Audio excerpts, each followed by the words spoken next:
Hi, everybody. Welcome to Dram Divided. My name is Frederick. My name is Emil, and again, welcome. You already said Yeah, welcome, so I don't know what to say right now. yeah, no, really. So, yeah, people, we have so many people already here. That's really crazy. Very I'm cool, very very cool. thankful. Yeah, I mean, there's so many people there Maybe already. maybe you scared all of them off with Yeah, I your don't hope I did. spooky So, intro.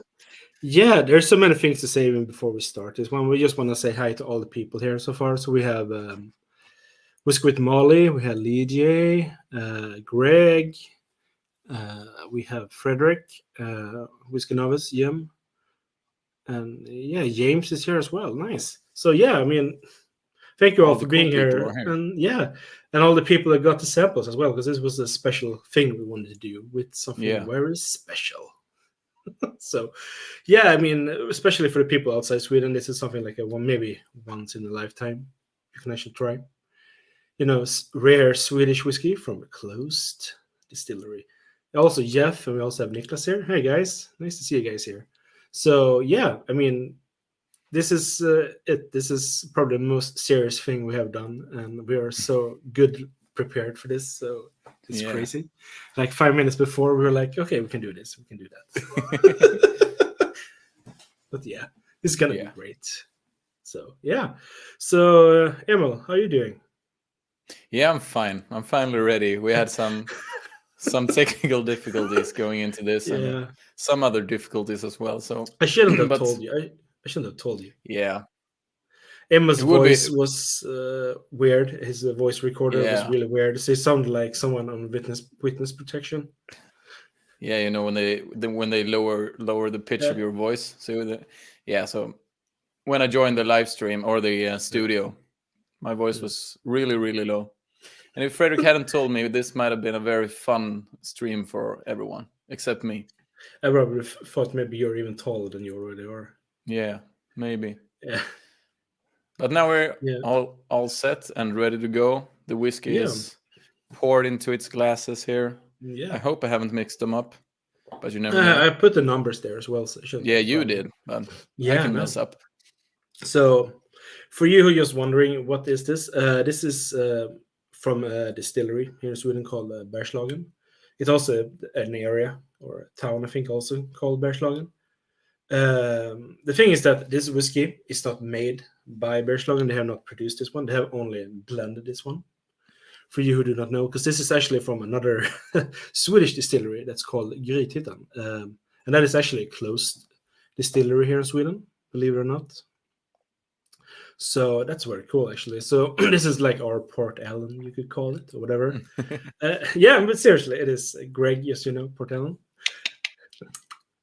So yeah, I mean, so it's a very, very rare, very interesting whiskey in itself because it was actually closed down, and for like 3 years, nothing really happened until the Bergslagen bought up all the remaining cask of this. So they have put out a different series and everything like this. Oh, hi, Sherry Kitty. So this is the second part of this series called Swedish Mythology or Väsenserien. It's taking Swedish folklore with Swedish or Scandinavian beings and all that kind of stuff.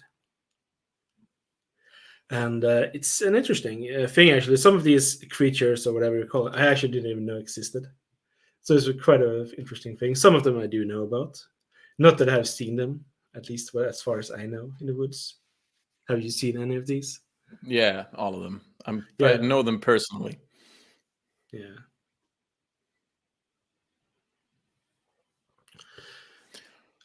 Yeah, I mean, yeah, James, the tasting notes are in Swedish, but we will do this in English, so no worries. I haven't even read them in Swedish, so no worries. No worries. So we have 5 whiskeys here. So I'm gonna go through them because the order you see down here is not the order we're gonna go through them. That's just the order when they were released. So the first one we're gonna do is this one, Trollhare. Yeah, that's this one,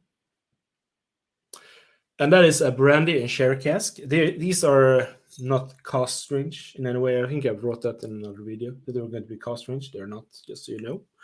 But all of them are 57% ABV, and they are 9 years old, all of them. So the first one, Trollhare, is a brandy and sherry cask. And we're also going to go through what the deal is with these creatures, these beings of mythology as well. So a little bit of history lessons for those who are interested. Yeah. The second one is Bäckahästen. This is, let's see here now. It was a bourbon and new French oak cask. There we go. Interesting. It's the Swedish version of Kelpie, just so you know. The third one will be Askfru, which is peated Sauterne. Did I pronounce that right now, Emil? That was pretty good, I think. You'll have to ask and Greg. bourbon casks. And one thing you're going to realize, there's like only one release of these that do not have bourbon cask, and that was the first one, the brandy and sherry cask of Trollhare. There you go. The Askfru.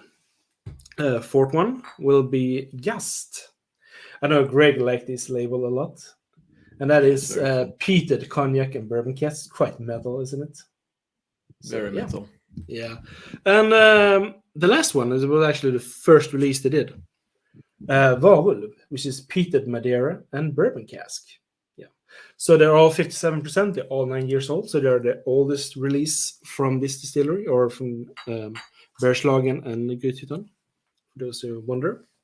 And yeah, we have also done a thing so that we can show you guys the story behind all of these fascinating.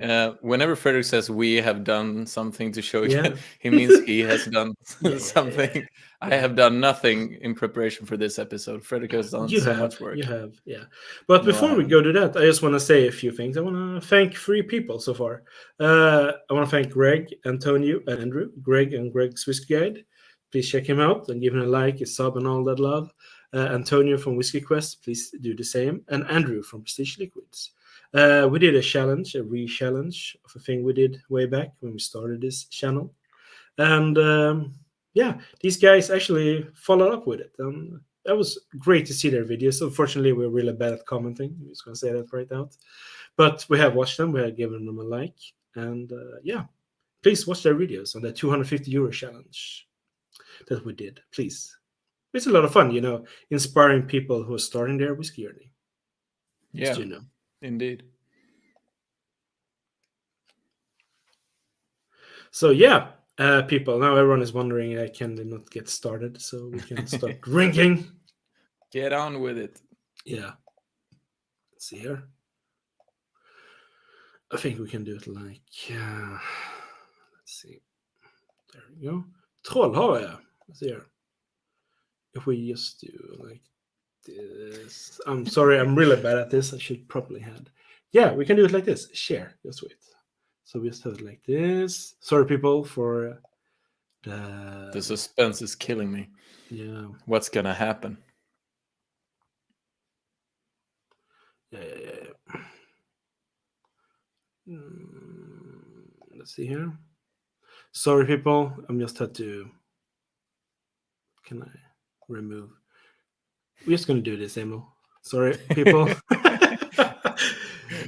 We're just gonna do this instead. I know what we're gonna do. Fuck it.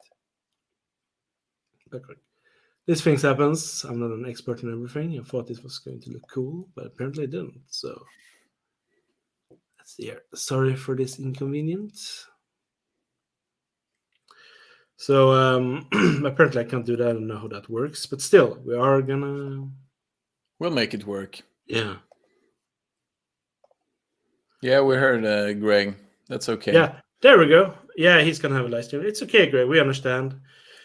People should probably go watch your live stream then, Greg. Yeah. It's gonna be great.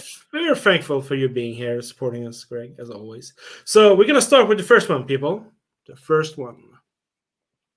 And as we're doing that, I'm also gonna do some fun stuff like this. Let's see here. So we're gonna start with the first one, people. It's called Trollhare. You will not see us, unfortunately, just so you know. But the first one, number 1, is Trollhare. Emil, can you? Whoa! Did you break them? No, everything is okay. You're having a really bad day. Yeah, I know. So let's move on. Yeah. What were you saying? Yeah, so I'm gonna read the Trollhare for the people there. They can already read it, but why not do it like a suspense thing? Trollhare Trollhare, a creature, according to our folklore, created by a witch to steal milk for neighbors' cows. She could also receive the magic hair as a gift from the devil. If you damaged or killed the magic Trollhare, its owner will, according to legend, show its true self. I don't really know. It just sounds like a really big, called snitch, or not snitch, but a mooch, Yeah. a leech, something like that. I know. So yeah, that is this one. So, and it's brandy and sherry cask. Let's see here. Here we are, people. So why don't we get into the nose, people? And those who have these in the glass can please write in the comment section what you find. We're really looking forward to know.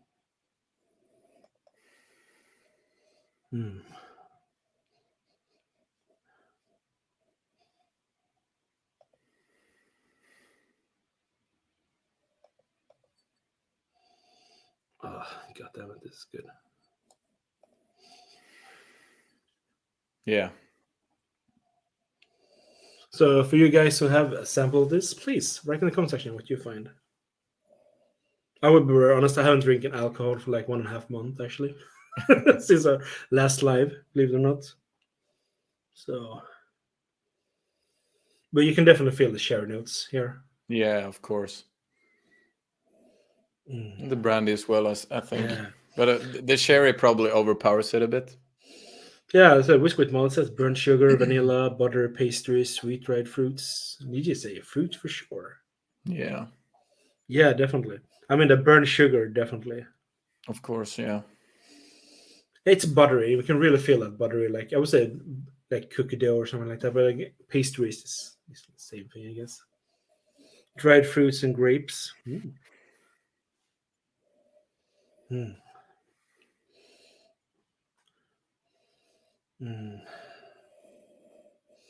Yeah, it smells like summer, basically.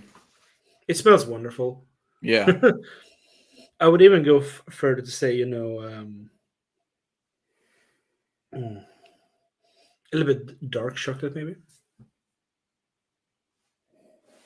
No, they're just mixed. Yeah. They're basically just mixed together, 2 casks mixed together. It has kind of a certain bitterness somewhere. Yeah. Reminiscent of dark chocolate, I think. Yeah, and there is a lot of buttery and burnt sugar in this. Yeah, very much so. I wonder if that's due to the brandy cask, because I know when the brandy you have at Deanston. Yeah. There's a lot of like burnt sugar and buttery pastry. Indeed.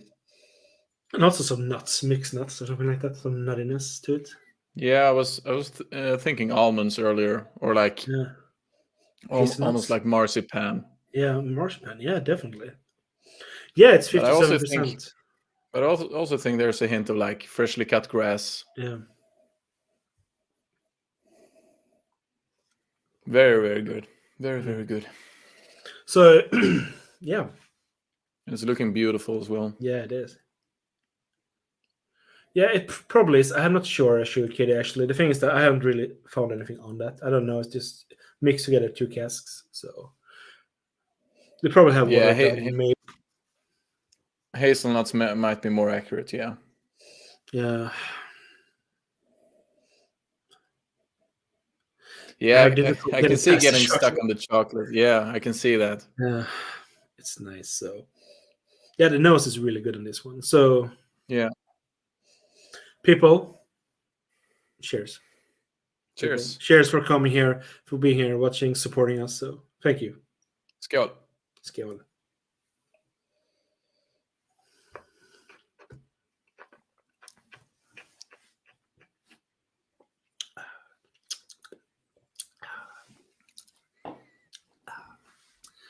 There's more power to the flavor than the nose, to the palate. Oh yeah. Because I agree with Whiskey with Molly said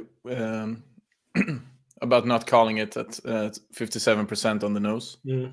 And I agree. But the palate was a different story. Yeah. Yeah, indeed, James. Yeah.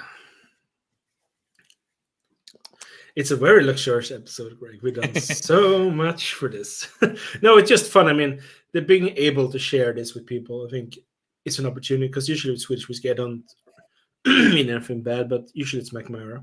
people know about Swedish whiskey. Yeah. And if you like McMurray, it's fine. I mean, this is just something that's more rare. I think many people do not know about. I mean, you will not see this on the big whiskey channels. I'm just going to be very honest about that. Because they probably don't even know about this. Probably don't even care, I would say. Yeah. Oh, man. From, Springbank, I'm going to highlight that comment. Thank you, Greg. Thank you. That's the thing also, maybe for you who are now trying this, that it's very compared to Springbank or Campbellton whiskies. So thank you, Greg, for pointing that out. Now, I mean, this one is still, it has some grassiness, like you said. Yeah, indeed. It's so buttery, and the hazelnut thing there, chocolate, it's just beautiful. You got some raisins as well. It's very dry, I would say. It's very dry. For you who are tasting it, please break down what you find. It is very dry. And I think of, I keep thinking of plums for some reason. Yeah. Like the ones with the really purple. Yeah. It's not a shell, skin. Mm. Yeah, honeyed aftertaste. Yeah, sure. Yeah. It's okay. Yeah, I mean, it's with Molly's comment. Strong, there's a marmalade on a toast. That's very, like grapefruit. Very well put. Grapefruit, like grapefruit. Yeah, sure. Marmalade, yeah. Honeyed. Yeah, definitely some honey as well. And very dry, yes. Very dry. And Greg is starting to go crazy here. Oh, yeah. Yeah, definitely. Greg had tried some. It's a Lygia here. Oaky honey, not a long finish. It's quite long for me, actually. Honey, peaches, plum in the finish. And let's see. Frederick says oil in the mouth, pineapple, char dark fruits. Yeah. Yeah. Pineapple, I can definitely get pineapple, like canned pineapple or something like that. Also the peaches, definitely peaches and plums. Yeah. It has so much fruit in it as well. Yeah, but I keep ever since Molly mentioned the pepperiness. Yeah. The pepper stands out to me. Yeah. Definitely. It's very, very spicy. And dry, and very dry, oaky dry, like you said as well. Yeah. And I think that the pepper is what sticks so long in the finish. Yeah.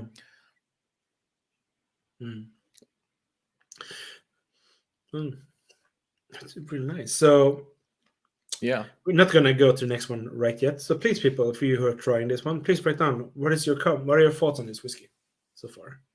We would like to know. I mean, I really like it. I do like shared whiskeys, and I also do like the twist with the brandy mixed to it. It gives it a special feeling, I would say. Yeah, sure. What are your thoughts?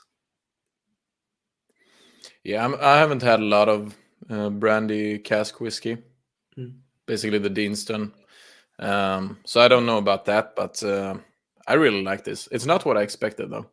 I expected a very sweet, like smooth on the palate.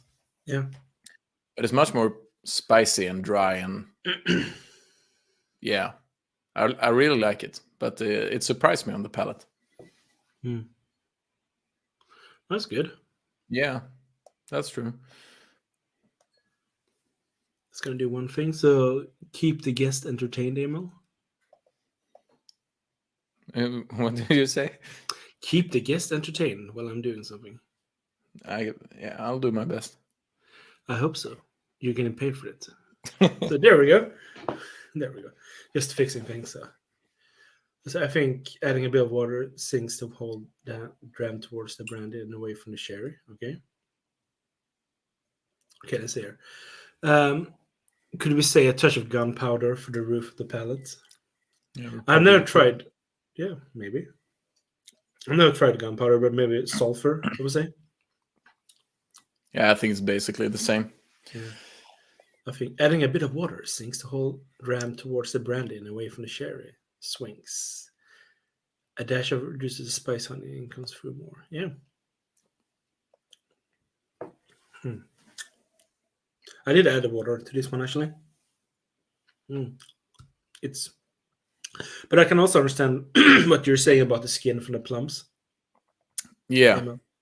Definitely. But I think that's the dryness. That's a very, very interesting whiskey. I think you could sip this for a very long time and find different things. Yeah. Let's see here. Just for people knowledge about this one, it was only made 756 bottles of this whiskey. So just so you know, it is sold out now. I think in Systembolaget, so you can't get it anymore. So it's too bad though. But you know what's left of this old distillery called Grythyttan. You know, savor it as you can. This is actually one of my favorite distilleries, top 5 without a doubt. So, and it's still young, you know, just 9 years. Water, yeah. I'll wait until my first guest comes in. Oh, that's nice, Greg. I mean, we understand that if you're... So just take your time and do what you feel like you have to do. I mean, we're not pushing you. Yeah. We just thank you for having you here, as long as you can.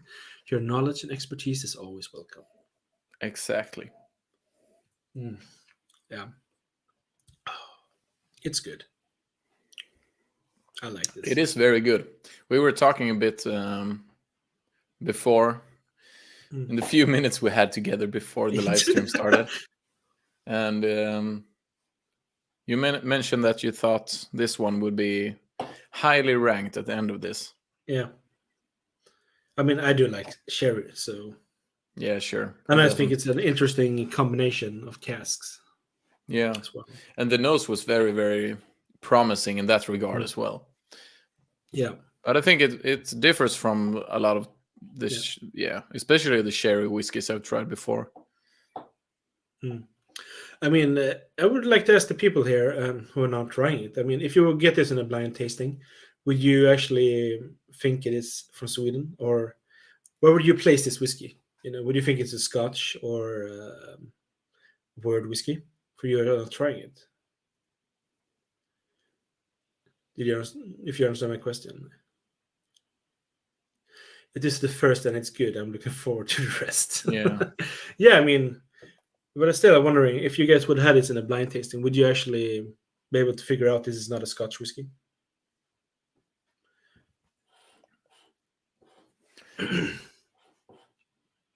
Yeah, I wouldn't have an answer to that. No. Campbellton. You would say Campbellton? Yeah, maybe. Yeah. I mean, it has a Campbellton, the funk or the... Yeah, because it's weird. Yeah, that's what I would say. Yeah, I mean, it has a weird quality to it. Yeah, it's a weird Swedish whiskey. The whole thing is just weird because it's so... Yeah. You can't...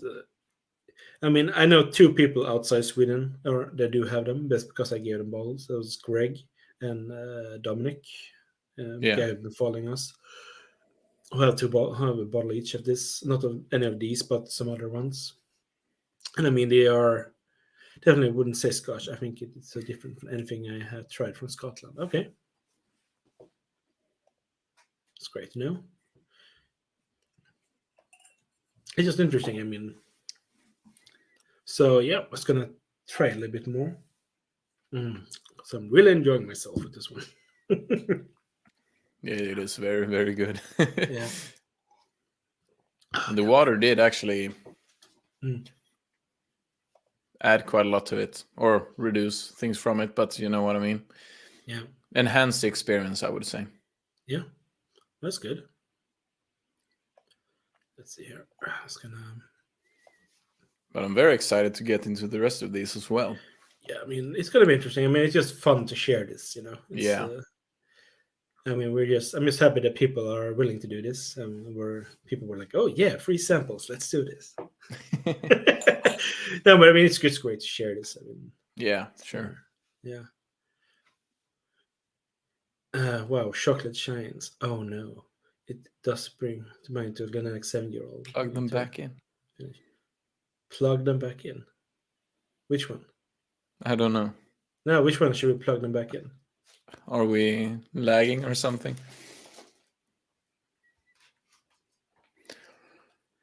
Please, whiskey with Molly. Please tell us. Come back, Molly. Have you lost the stream? Okay, back again. Okay, good. Did anyone else lose us for a second there? Lost them? Are we still live? Oh no. No. Okay. Yeah, I got it was me. Yeah, I think it's working now. Yeah, that's good. I got a little bit scared. I thought, like, oh my god, what's happening? So yeah, people. We're being censored. Yeah, god damn it.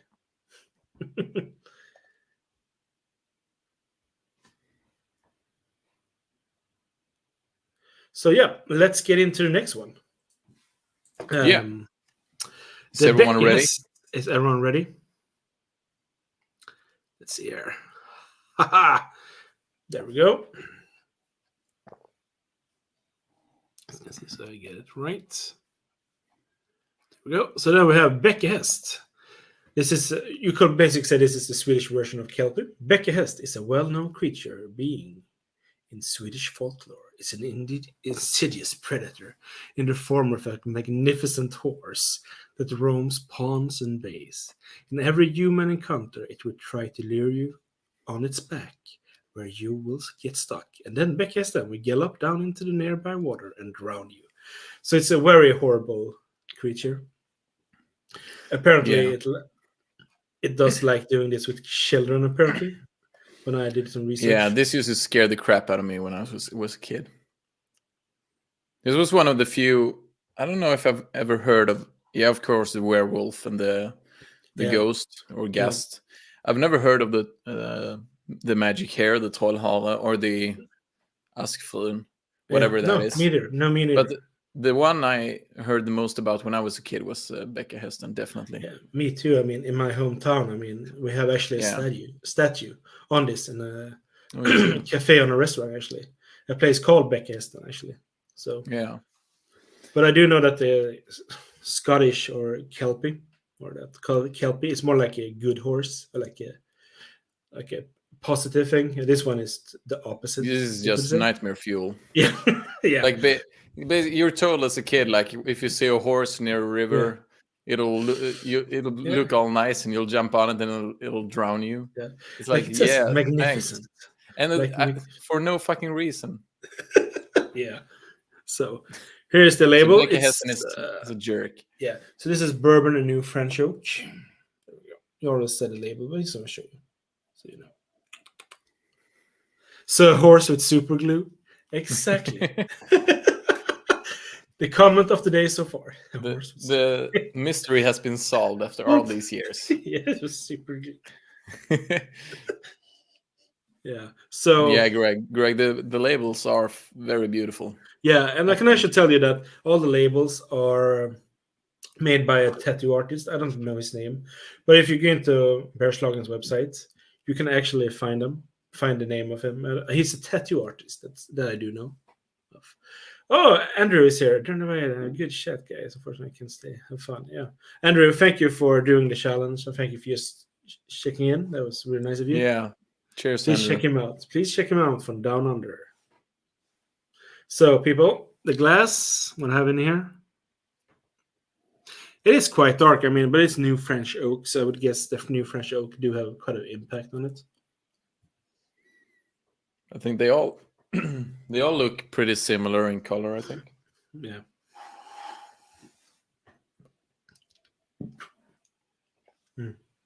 So, people, let's get into the nose here.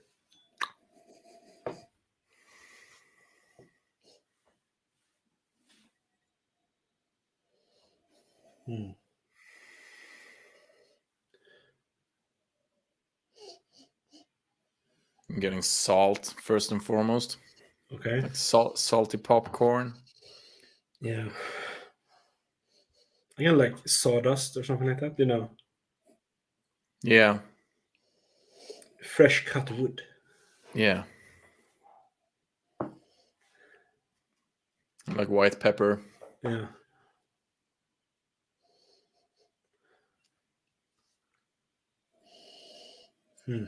There's not so much fruit in this one. Not yet, at least. No, but It might be coming. Oh no, there's no color and no chill filtration in these bottles. They don't do that. Great for you asking the question, DJ, as I didn't say that. But no, non-chill filter and no color added on any of these. Just so you know. I mean, after this, Emma, we can actually hold so many live tastings after this. We're going to be so damn good at it. Oh my God, it's... Yeah, you sniff the glass and you say a random word. Yeah. People take you seriously. It's very, very nice. We do get some vanilla, I guess, also just because of the bourbon cask. I mean, but it is okay. I like this one as much. I might be. I think it means he doesn't like this one as much. What? I like this one as much. Yeah. Yeah.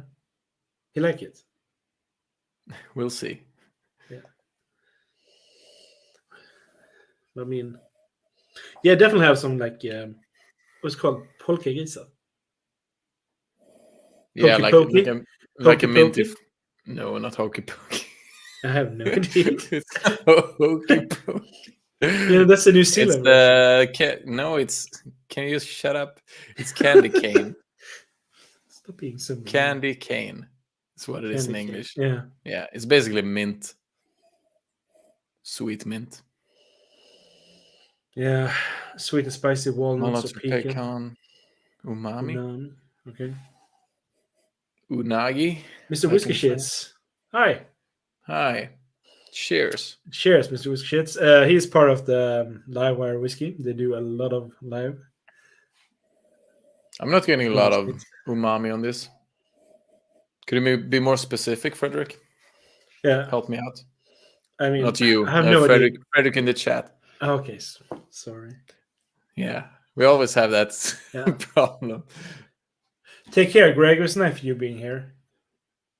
Cheers, Greg. Good luck tonight. Yeah. Everyone, go over watch Greg instead. He's much better than... Bye. Bye. And 4 people just dropped out. Yeah. As they should. Yeah, it definitely has some nuttiness to it. It's yeah, the nuts I can get, yeah. Yeah. Livewire equals Shug Life. Yeah.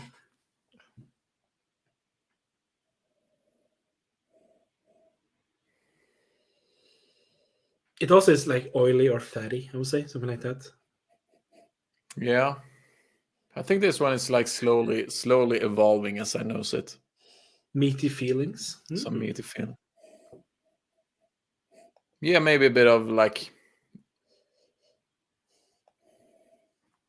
Yeah, I can get that. Like a bit, almost like mineral-y. Yeah. Iron. Coastal on the nose. Yeah, that's well put. Yeah. Very long row-esque. Is this peated at all? No, the first 2 are not peated. I didn't think so. Yeah, I knew the first one wasn't, but I wasn't sure. Yeah. But I didn't get anything on this, so. No. But still, this one is probably more reminiscent of a Campbellton whiskey if we were going to mention that again. Yeah. But definitely a coastal, and also salty. Yeah. Yeah. This yeah, long row. Thank you. Long row. That's Campbellton whiskey. Yeah, and definitely the meat. And I can get something like the savory stuff. Yeah. Frederick. So yeah. It's nice. Does have a better nose than I remember. Because I haven't tried these for a while, actually, I will be very honest. Yeah, I'm not getting any fruity notes either, Molly. Basically, like no fruit at all.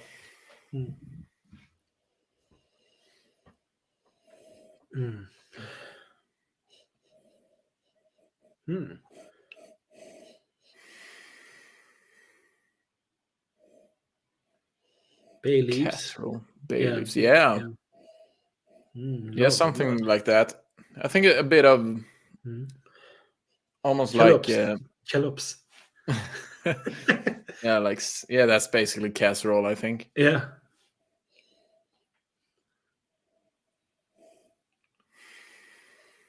I know because my mind went to bourbon right now, Yeah. and every time I think of bourbon, I Yeah. think of the Jack Daniels that Yeah. smells like pickle juice. Meat stew or meat glazed. Yeah. More So now I'm tavern. trying to find like pickle juice in this, but I can't. Yeah. Hi, Donner Pass. Nice for you joining here. I don't pass. Jenka, root beer. Yeah, like ginger. No, root beer. Root beer. Ginger beer, root Totally beer. Yeah. different. Totally, yeah. What's root beer then? Jenka, Jenka, the chewing gum. Does root beer taste like? But Jenka. Jenka is like mint. Yeah, but it has kind of a reminiscence of flavor. It's a Swedish chewing gum we have. I've never had with root beer. Polar bear on it. Yeah. So it does smell a bit like Jenka. Yeah, it does. Yeah, you definitely have a point on the mint aspect. Let's do some water. For a second, I read that as overpriced apricots. I thought that was very particular. We got the Whiskey Lover Society. Nice of you joining as well. Welcome. Fine, sweet tropical fruits. An overpriced Nice, apricot. overpriced. That would be interesting. Yeah. Yeah, that's true. Yeah, man. The fruit does come out. Yeah, apricot, definitely. Yeah. Yeah. Definitely. So from no fruit to to overpriced fruit. Yeah. So we should put that into our palette or like our library. Overpriced. Yeah, fruit. overpriced apricots. Yeah. No, it's nice. I mean, it has a nice nose to it. Yeah, it does. It's very interesting. Yeah. Might not be for everyone though. No, definitely. A lot of people like me have quite sweet tooth. Yeah. And the first half of nosing this was not very promising for someone who has a sweet tooth. Yeah, but, I mean, also I do think due to the new French oak that's used in this one, it can be quite overpowering. A fist or a punch in the face, you could say. Yeah, and maybe that's what the water is taming a bit. So, what do you say? Is there anyone else getting anything more on the nose? Or else we can go into the palate now. So. Yeah, as we say in Swedish, kan vi detta nu? Kan vi detta? Skål. Yeah, skål.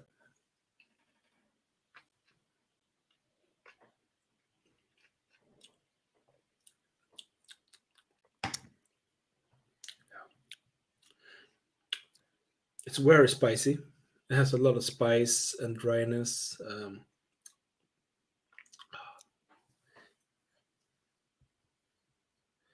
Interesting, sure, kitty. Pickle juice, dill, and brine. Root beer has spearmint, wintergreen, and licorice taste to it. Okay, thank you for sharing there, sure, kitty. I didn't know that. Pepper spice, very oily compared to the first line. Smoke. I'm not getting the smoke. I'm getting the. I am actually getting pepper and the lime. Yeah, I'm actually getting something that could reminiscence with smoke or peated.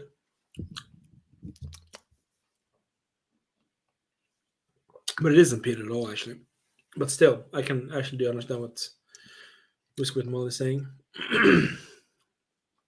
Just a little. Yeah, definitely. I mean, I can agree with you. Yeah, maybe a little. Even though it's unpeated. So it didn't at all cross my mind. No. But I think I like this. Maybe too soon to say, but I think I like this a little bit more, actually. Okay. The first one. It's a little more challenging, I think, also. It is. And it has a little more... the flavors are a bit deeper, I would say. A bit darker. Like honey. There's honey definitely in here. Yeah, but I would almost say like more like dark syrupy. Yeah, definitely. Not, but a bit darker syrup. Sweetness. Yeah, like dark bread syrup. Yeah, almost.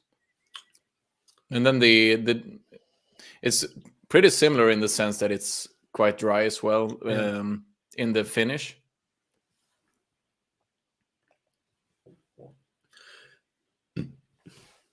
Yeah, that's very interesting.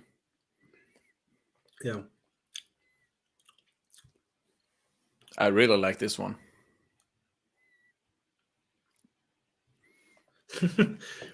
I have never tasted engine oil, but I would imagine those people that use tasting notes use it for this. Yeah, I mean, fast.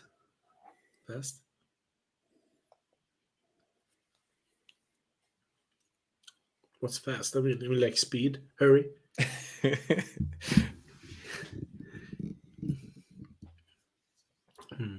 It's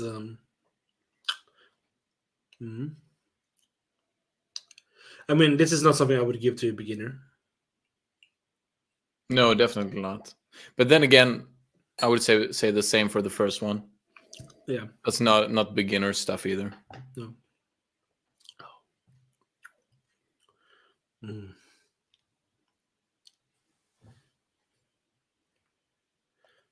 Yeah. Hell no. A beginner would run a mile from this. Yeah. Good point, Frederick. Yeah. Very kind of you, James. Yeah, thank you. I understood what you meant by fleeting. No, but yeah. But very kind anyway. Yeah. Thank you. My Very English is not considerate. always that good. Ich kann nicht verstehen. But yeah. I would say this is our two very different whiskies. Would that be? Come again? I was reading comments. Yeah, I mean, these are two very different whiskies. I don't think they're. Yeah. I find a lot of. I actually find a lot of similarities between them. Okay. I think they're quite similar. Of course, the first one was the Trollhare was a lot more fruity, for obvious reasons, but they're both quite peppery and dry and stuff. And but of course, they're different. But not as different as I would have expected, at least for me. But I think that the Trollhare was like the nose was more promising to me than the palate delivered. Okay. Yeah. And this one was the other way around. This one is very numbing in the palate. I mean, you can really feel it, like a little bit burning sensation. Yeah. I had a couple drops of water in when I got to the palate, so maybe that's why. Yeah, but also, dude, like I said before, I think it has to do with the new French oak used in this one. Yeah, I think so too. But nothing wrong with it. Sehr gut, wie der ist immer schmeckt. Ich kann nicht verstehen. Just nod and smile. Give a thumbs up. Yeah.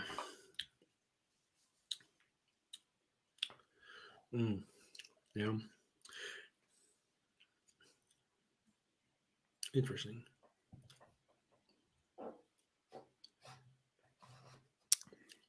It's a bit like something like a citrus note to it. Yeah, lime. Yeah, like the skin of a citrus fruit. Yeah, and the bitter I think Molly hit the nail on the head with the lime. Yeah. It's definitely got a lime note in there.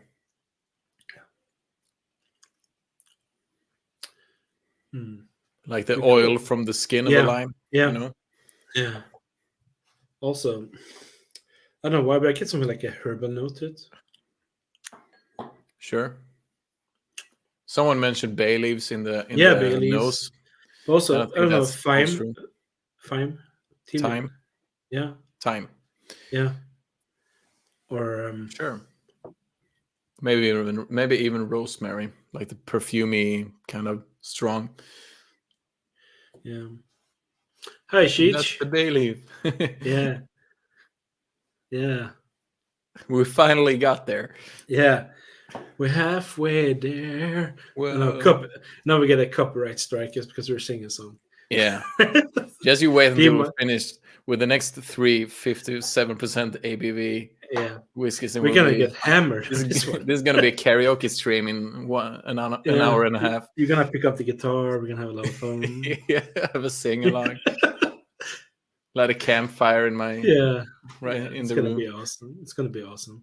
Yeah. So hey, Cheech, he's from Whiskey Encore, so please check that out as well. People, any thoughts on this one? Please write in the comment section for you trying this. Your thoughts on this whiskey? I do have to say I do like the Trollhare more, actually. You did? Yeah. But I'm more into sherry notes, so. But there's nothing wrong with it. It's so much better than I actually thought it was, I have to say. I usually, as I mentioned, I have a sweet tooth. I usually go more for the sherry end of the stick. Yeah. But I actually think this was better. For some reason. I don't know why. No, that's just a gut feeling. I think maybe because it's, as you said, it's a bit more challenging, a bit more, it kind of wrestles you. You have to tame it a bit. It's very cool. But of course, both of them have been very good so far. Yeah. That pleases me a lot to hear. This pleases me. Yeah. The finish is less than the first note. Enough sweetness. Yeah. Yeah, I would agree. It's not as sweet as the first one. Definitely. But I think for me, the finish has been pretty good on both of them. Yeah. I guess it depends on what you look for in the finish, because the finish hasn't been sweet for me on either one. It's been a spicy finish, basically. Definitely.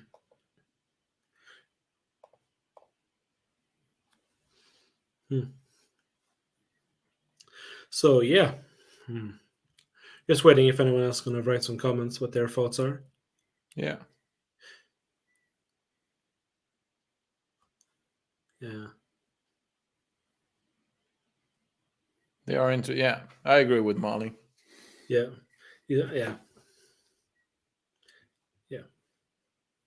Thank you for sharing that thought, Molly. No, it's just be able to share this with people. I mean, I think it's just a cool thing to do, because this is such a like I said before, I'm gonna say it many times again.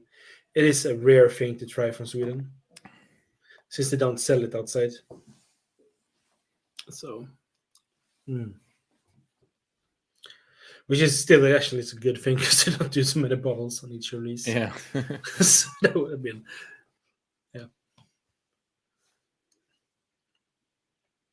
So yeah, let's see here, people.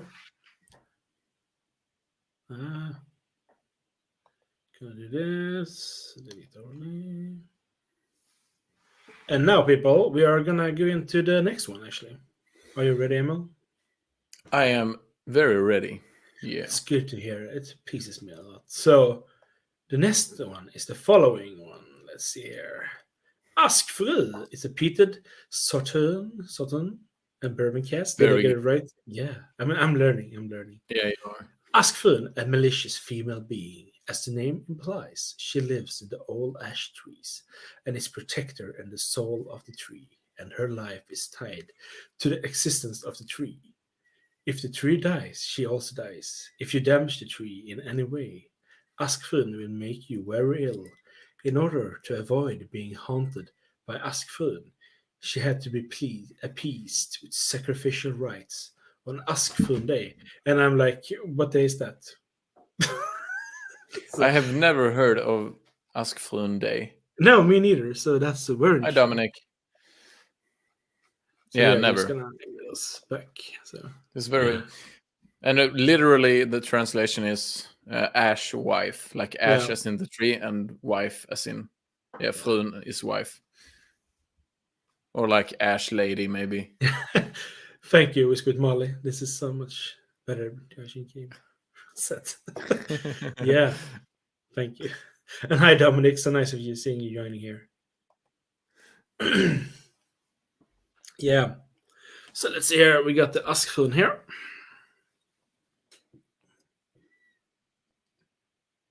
Again, very cool label. Yeah, this is probably, in my opinion, the best label there is, actually. Another bullshit made up story. Yeah, hopefully at least. Yeah, hopefully. I mean, hope it's not. I've never I seen hope- her when I go out in the woods. I mean. Yeah, I hope it's not for real. Yeah, it would be fun. Like suddenly one day it's like, oh, there she is. Yeah.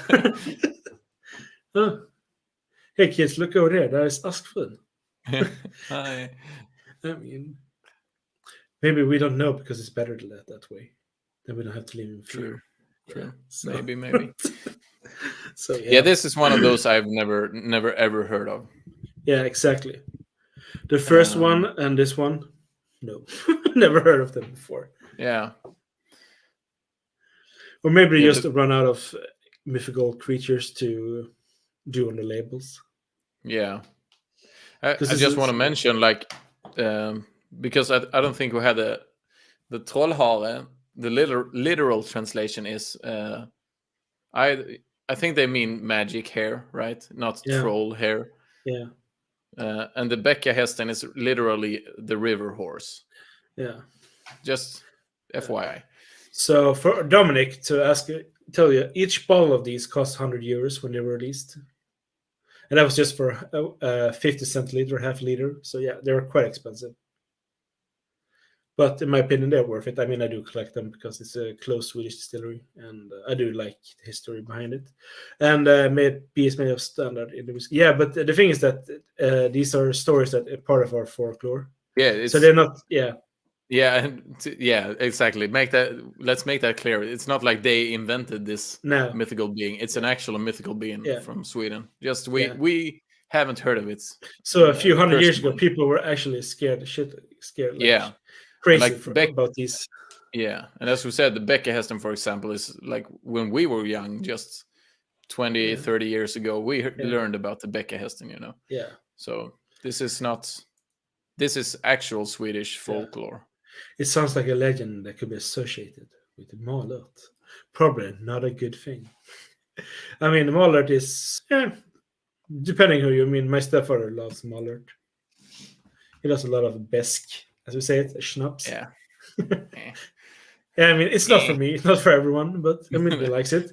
He loves a lot of people who do like it. I mean, it cleanses your palate. It cleanses your stomach. It cleanses everything. It makes you healthy. Yeah. It makes you clean. It makes you don't forget about the pain. Yeah. So this is the one that I think, if anyone knows anything about me, they know that me and Satir. Bedtime stories? Yeah, probably. Yeah. Hopefully not. I mean, more like cautionary tales, I think, made to like Bäckahästen to keep kids away from the dangerous rivers. Like keep them away. Go too far. Don't go too far in the woods, and take care. Don't hurt the trees, basically. Don't hurt the animal, because then they're gonna come back with a vengeance. Yeah. So, cautionary tales. Yeah. Mixed with superstition. Yeah. To teach kids a lesson. That was the old days. Yeah. Listen here, kids. If you go into the woods, there'll be a ghost. Everything is gonna kill you. Yeah. So anyway, let's get to the nose now. Yeah, let's. You were saying something about the Sautern. Yeah, if anyone knows something, me and the Sautern, we're not really that always the best friends. Just want to say that our relationship on Facebook is not that very good. Yeah. No, but still. I'm a huge fan of the Sautern usually. I know. And this is Peter Sautern, and I am, of course, a huge fan of the Black Pits from Teeling, and you gave me a bottle of Smögen, 8-year-old Peter Sautern. So maybe this is. Yeah. Marmalade on toast. Yeah, it has that burnt chocolate, burnt quality. Definitely. Like if you damage a tree, she gives you warm wood to drink. That's what it sounds like to me. No Silent Hill then. No. Hopefully not. Yeah. God damn, it's nice. The burnt toast, or like toast in general, is very typical for what I usually find when I have a Sauternes cask whiskey. So I'm not at all surprised to find that. Yeah. But that marmalade on the toast again, it's so spot on. Yeah, it is. Like apricot marmalade. Yeah. A bit of melted butter. Yeah. It's a dairy milk written all over it. Yeah. Love the tealing, says Sugar Kitty. You know that meme from Predator when they lock hands and like shake it? Yeah, that's me and you right now. Yeah. We're having a connection here. That's nice. Oh, I accidentally jumped the gun and took a sip. Yeah, that's okay. I won't say anything. Right? No. I won't spoil it. No. That's good. Oh.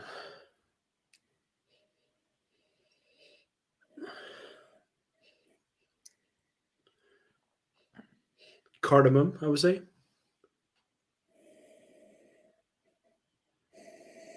Yeah, maybe. Like a cardamom bun. Yeah, I would say probably more cinnamon than cardamom. Okay. But not a lot. Very, very faint. Marmalade, dark chocolate, burnt butter, caramel. Yeah. Did you take too far? Citrus notes like orange. Mm-hmm. Yeah, it has that orange zest kind of vibe. Mm-hmm. And also like whiskey with malts as licorice. Yeah. Yeah.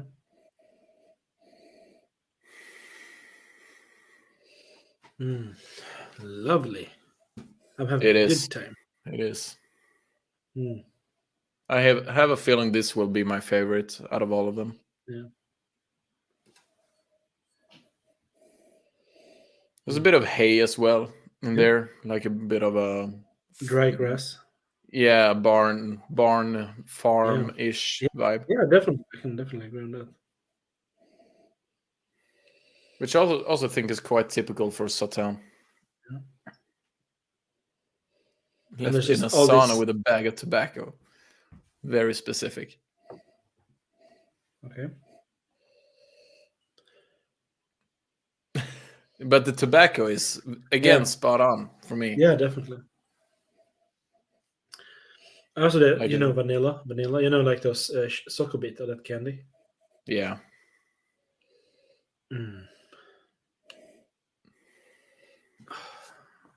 This is. There's so much citrus note on this one as well.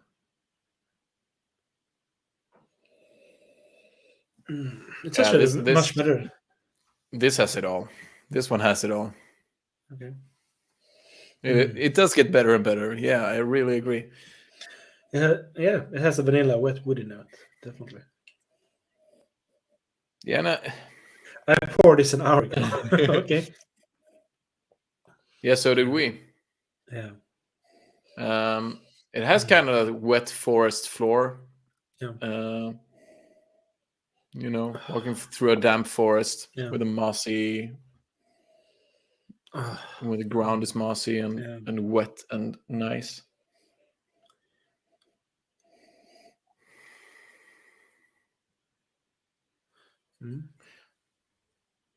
Yeah.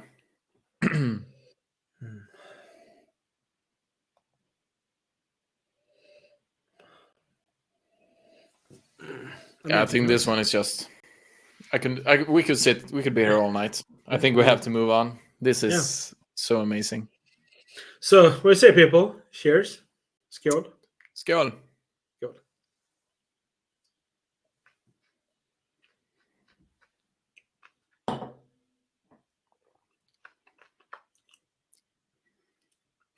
This is so good. You like this? Yeah. I love this. Now it's a party. Hi, Mike. Cheers, Mike. The other half of Livewire Whiskey.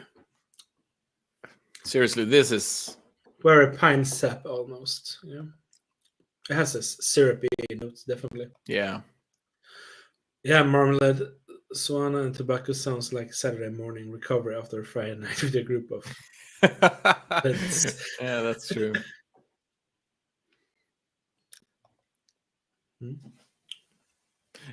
Yeah. Again, you can just write the comments for me. I think I agree with everything you say tonight. That's very true. I think especially the tobacco stands out for me. Like in the finish, the tobacco just lingers for a very long time. But also, have you ever? This sounds really stupid, but have you ever taken like a what's it called? Damn it! What's it called? The not the leaves from like a spruce or a pine. Yeah. The little things. Yeah. What are they called in English? I have no idea. Damn it! I don't know, On a Christmas tree, you have Yeah. no, not the pine cones, the green stuff. Bar in Swedish. What's that called in English? Google Translate. Come on. Google Let's Translate. do it. I have no idea. Parallel bars. I don't think so. Yeah, the needles, of course. Yeah. Like the pine needles. Yeah. Have you ever chewed on them? Yeah. No. They have this really like perfumey. I'm getting a bit of that. Yeah, needles. People, thank you in chat. It's such a brain fart. Yeah. Of course, it's needles.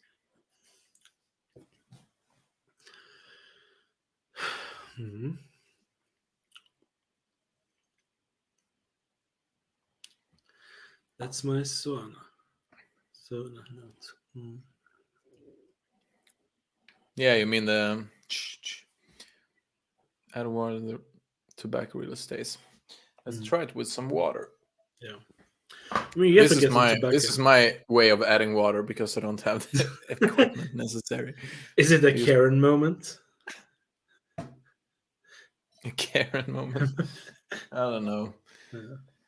For me, it's just an average day in the life. Yeah. I mean, you should have heard his voice before we started this one. He had to restart his computer just because of his voice. Yeah. It was a good laugh. It was. Yeah. But now the fun's over. Yeah, and now we're being serious. Sophisticated drinking whiskey with fine people. Yeah, I feel almost intimidated by the very well developed comments in tasting notes in the chat, and here I am. I'm very impressed. It's the same new make spirit and all. I would guess. I mean, it's from the same distillery. But I can't really answer if the same exactly. Yeah. I can't answer that, unfortunately. But it's the same age from the same distillery, so likely, maybe. Yeah.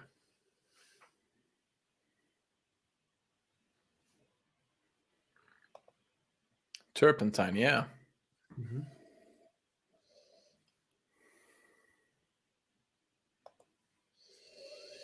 Mm-hmm.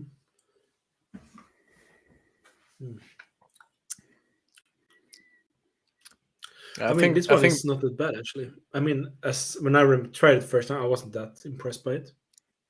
Yeah, but I think as Frederick said, you have to give this one some time. Yeah. Whiskey nose, cheers. Yeah, there's whiskey nose. Welcome. I've had those high-pitched moments. Yeah.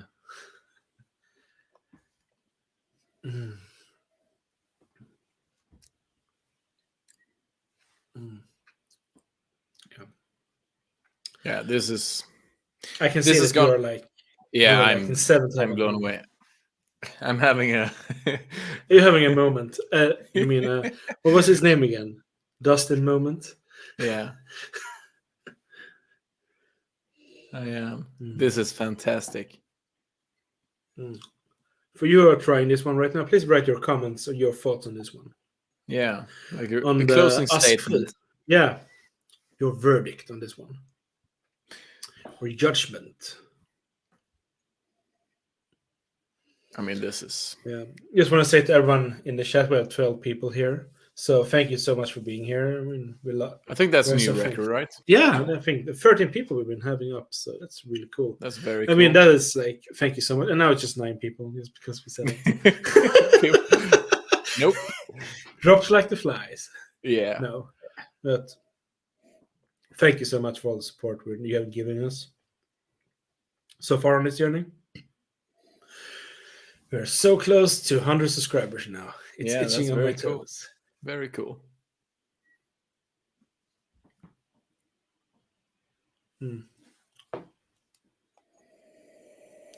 There's a common new make beneath it. It's quite harsh. Yeah. Just want to point out on this one, it was only made 748 bottles. So, yeah. And it's all sold out. I think all of them are sold out now. Yeah. So sorry, Emil. There's only one place you can get it at. My house. That's usually the cheapest solution for me anyway, so.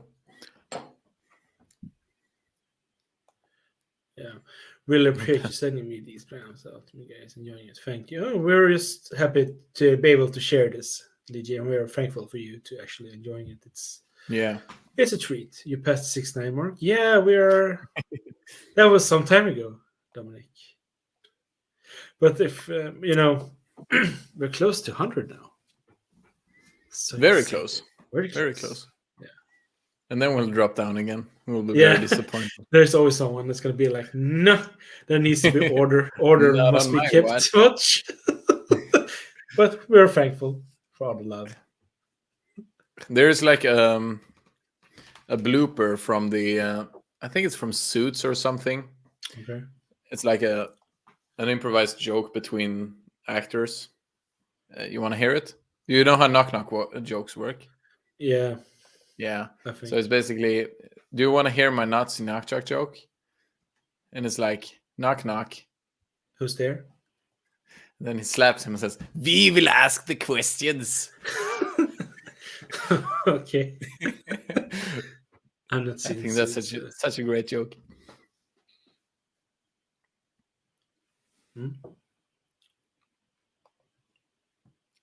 In the beginning, it was the third of the third, but after being aerated on water, it is stunning. I still think Trollhare is slightly better.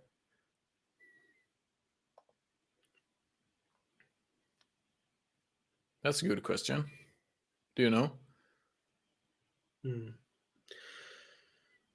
This is the oldest one. I think is this one, or I think the oldest. Yeah, but I don't think he means out of these, but like Grythyttan, the oldest they had.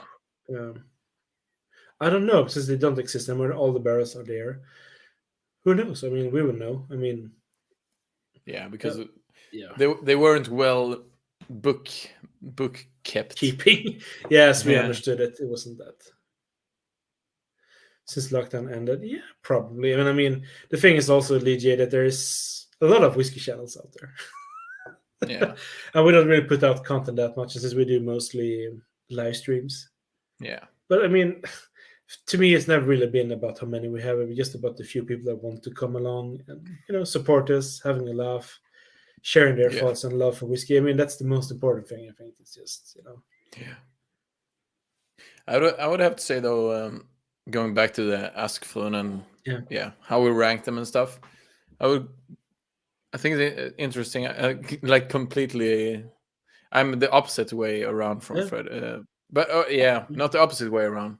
But I would put this at the highest. I would put the Trollhare at the lowest so far. Yeah. But it's not gone from low to high. It's gone from high to higher in like the quality measurements. Keeping the taxman at bay. Yeah. So I'm very, very impressed so far. Yeah, I mean, the thing there was that, as I understood, when they shut down beers, because it was so badly handled, as I understood, there's a lot of people actually did own casks, private casks at the distillery at Grythyttan. So that they had a huge job to actually sorting out who owned what cask. Yeah.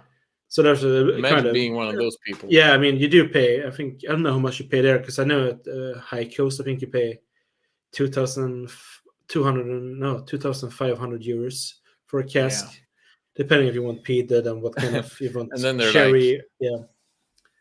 Oh, we can't Sorry. find it. Sorry, Yeah. it's lost. It's here somewhere. Let me look. Sorry, I'm sorry. And it's gone. Yeah, but it's fortunate that they've managed to release some of it, because it's very, very good whiskey. Yeah, I think it's great you're sharing. Yeah. Thank you, Molly. Yeah, and thank you, Mr. Whiskey. We can go on Livewire. That would be interesting. The only thing that we have there is the time difference, since you're in the States. But we can keep in touch and we can see what happens. Yeah. And when it's shut down, I have that on the one of our videos. We did a video there where it says everything about the story about it. So I don't have it here, actually. Dominic, and what's on your shelf, Emil? Whiskey with Molly's one. Not a lot. It's been more. Up there is in the decanter is a Kilkerran 16-year-old that's been there for far too long. This is an Edradour Caledonia, 12 years. Very, very good. Sherry bomb. This is a plantation tasting kit that we bought for an old video. Go check it out. Teeling Black Pits, Kilkerran, 8-year-old. No, that's a 16-year-old. And the Anok something. I don't know. It's I keep them there because they look nice. They're empty.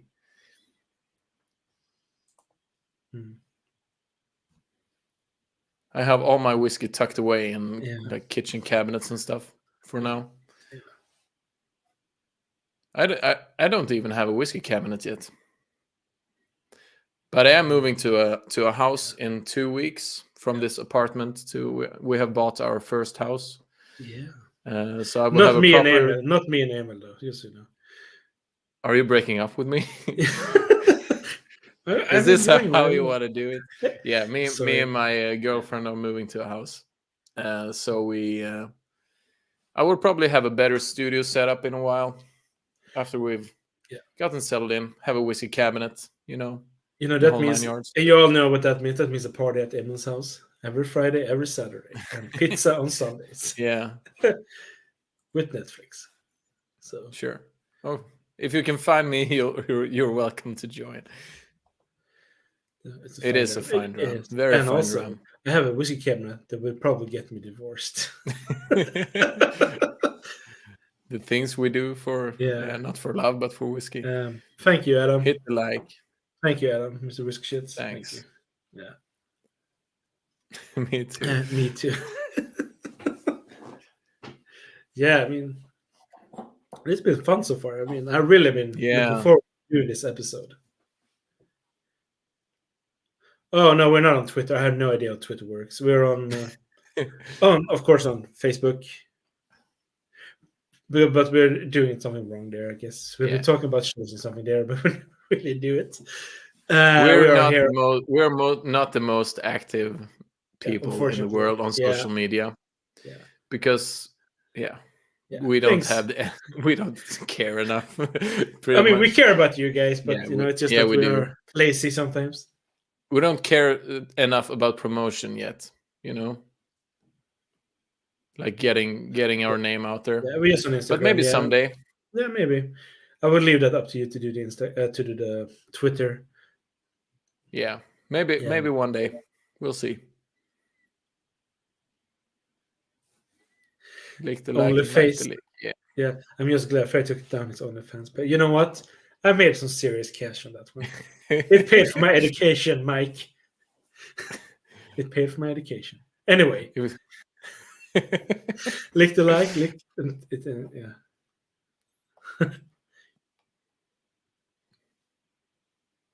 Yeah. I can see where this night is going already. Yeah, it's Mike.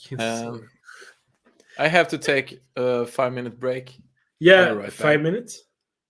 We'll see. Yeah. I will I'm go a time optimist, as we call it here in Sweden. Yeah. So I will just do this as we're taking a kissepause. Oh, we just did it. We will be back in 2 minutes. Okay. Yeah.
Ah, that was good.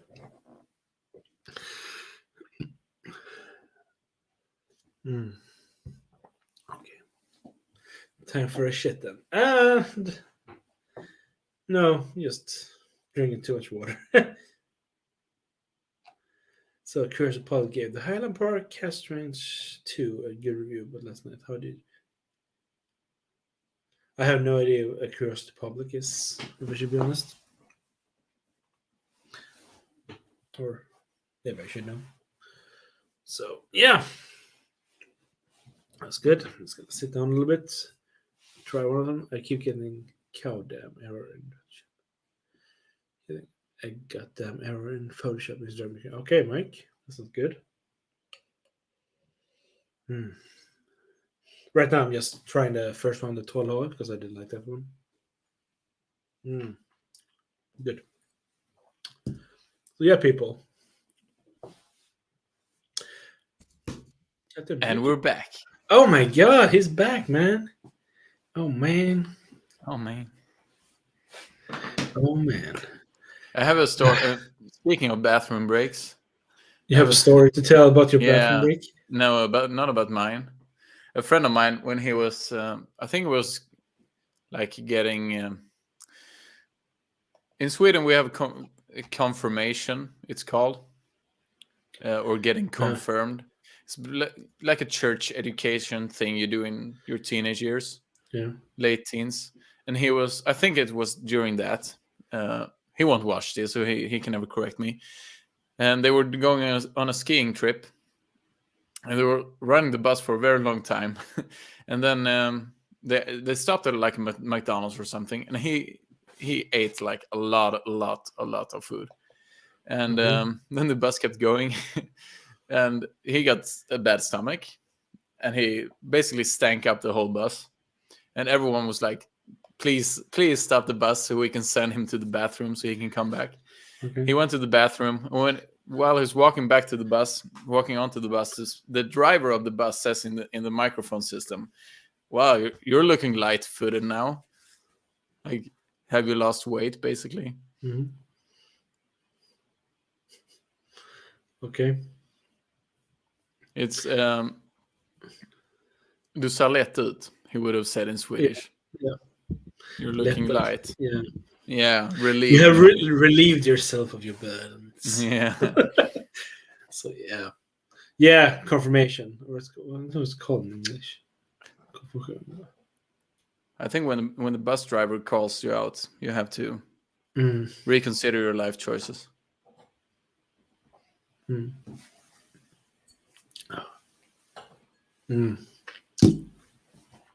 I know Whiskey with Molly is really looking forward to the Guest.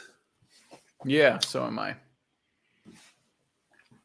But what I really think with the Askfru is that did anyone ever talk about the peat? Because it's peated. The first one that's peated in the lineup so far. Yeah, pretty much. No, I don't No, think so. no, because the only one people were talking about was the second one, the Bäckahästen. Yeah, that's weird.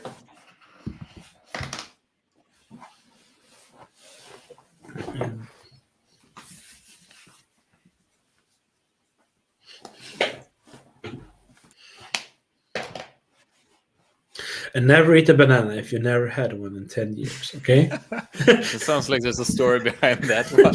Dominic, one day we will have you live and you will tell the story over The banana story. The famous banana story. Sorry, the 10-year banana. The tale of the banana. The fellowship of the banana. That's nice. So yeah, people. Let's get to it. Let's sniff. Let's see, there we go. So the fourth one is Gast. It's a peated cognac and bourbon cask, 57%. Gast, a particularly nasty, unpleasant spirit. People who often died a violent death and did not end up in consecrated ground were once thought to become a Gast.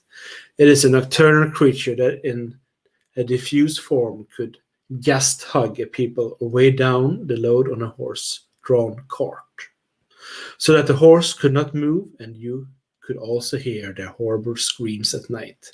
So be careful if you're out in the woods at night, so you do not happen to come across one. So, yeah.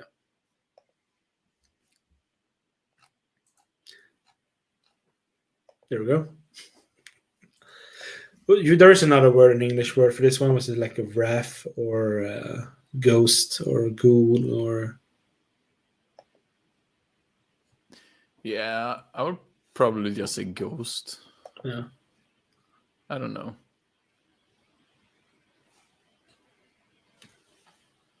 It's so the description that you have here, at least, is so specific, so it's hard to find like a translation.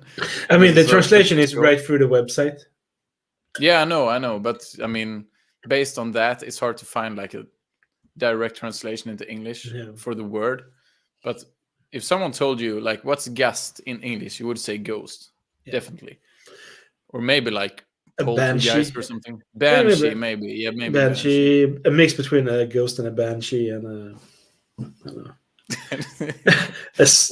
What is the difference between a ghost and a banshee? I have no idea. Yeah, exactly. Banshees are not a part of our folklore. Yeah, true. So I think aren't they Irish? Banshees? Or we're really wrong. Oh, they're Irish? I have no idea. I have no idea. I mean, just banshees. Yeah, I have no idea. Let's Google. So James is already starting hardcore. It is. I'm getting a touch of fish. It is an Irish. It's a female. Yeah. So no. Yeah, it's a female evil spirit or something. That I do know. So a boy banshee is a guest. Okay. No, I don't know. I'm just messing. Yeah. It says guest, but I think they mistranslated it. Guest. I mean. Yeah. I don't think we're gonna find a good translation. Yeah, it's a ghost. Yeah. A very unpleasant ghost. Yeah, I don't think that's what a guest is. Banshee is a unit in StarCraft too. Thank you, Mike. Thank you, Mike. Yeah. The banshees are known for screaming. Yeah, don't they do that in like the Witcher games? Yeah. The Witcher? Yeah, maybe. Aren't there banshees in the Witcher? But Witcher is Slavic. Yeah, I know, but they mixed all different sorts of cultures in the game, or the series in general. Yeah, because I do know the most of the creatures there are like Slavic folklore. That would be quite cool if they have like a Slavic whiskey company and all that to Slavic. True. Yeah. Yeah. So what do we don't know except fish oil? Yeah, let's get into it. Fish oil. Enough with the banshee.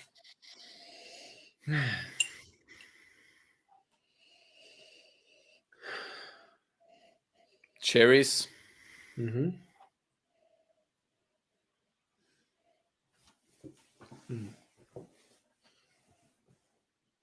Like cherry Coca-Cola almost. Okay. It's very sweet. I would say Jolt Cola. It was like a low-end cola we have in Sweden. With a lot more caffeine.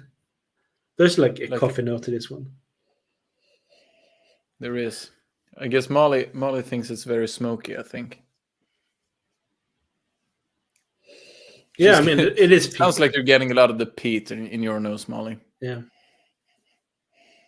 Again, I don't really... The peat doesn't really strike me, to be honest. I get a little bit peat smoke. Yeah, I mean, sure. It's a little bit. I mean, it's... I don't know the PPL on this one, unfortunately. Yeah. I don't think they say it, actually. Marmalade again. Yeah, the toast with marmalade is like a running theme for all of them. Yeah. It's 16, apparently. Yeah, 16. Okay. Thank you, Frederick. You know more than we do already. The master has become the master. Yeah, I have become an apprentice.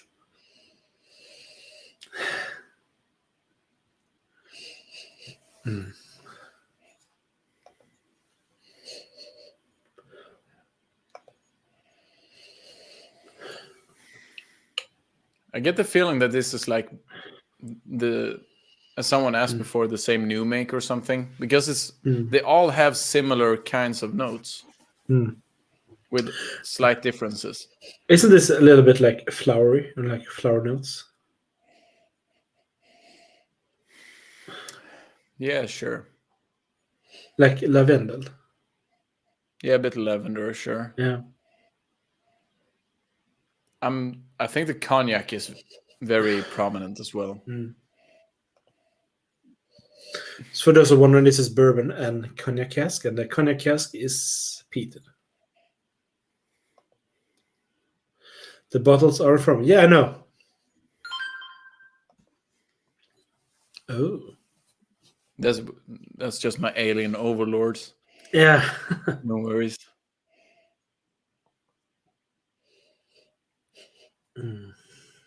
Yeah, this is very promising. It's very rich in the nose. Like it's inviting.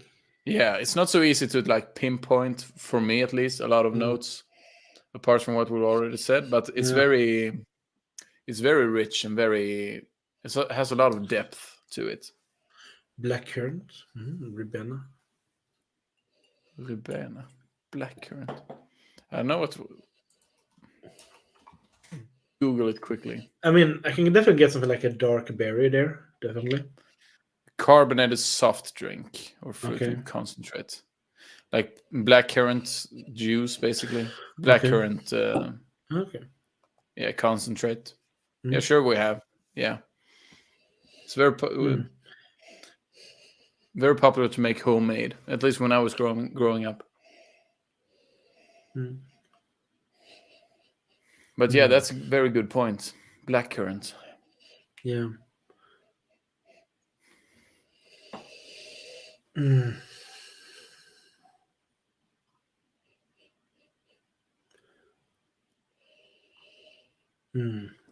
Has a very strong, like a menthol thing. Or peppermint. Yeah, I'm not getting that. At least not yet. Maybe. No, or maybe it's just, leaves. The leaves on the blackcurrant or björnbär. Yeah, that's bushes. more what I'm the getting. The bushes. There's more that I think of. Bushes when it's been raining and the smell on them. Yeah, I was about to say that actually. Everything changed with the sugar text. Sounds so dramatic, Dominic. Yeah. Yeah, I'm not getting the mint or menthol. I can definitely get the mint. Yeah. It might be a Swedish note. Who knows? I mean, one thing I do know about McMyra is there's always usually a pear note to McMyra. Yeah. For some reason. They have a lot of cinnamon with pear notes, apparently. I haven't really had any McMyra. I have had the one when we were at the wedding. Yeah, the first release. Yeah. Yeah, the taste is really bad. Tastes like bland tea with like milk and sugar. Very bad. Oh, Earl Grey tea. Yeah. Thank Actually, you. yeah. Thank you. Sorry, Thank you. Dominic. Yeah. Sorry, Dominic. Yeah. Yeah, that's true. Earl Grey tea. But that's again the citrus and bergamot. Yeah. Putting I notes think together. it is. Isn't it bergamot in Earl Grey tea, or am I mixing my? I think it is. Yeah, bergamot. Yeah. Fun fact: Swedish snus is very popularly flavored with bergamot as well. Same as Earl Grey tea. Okay. I mean, I do like the smell of snus. Yeah. General,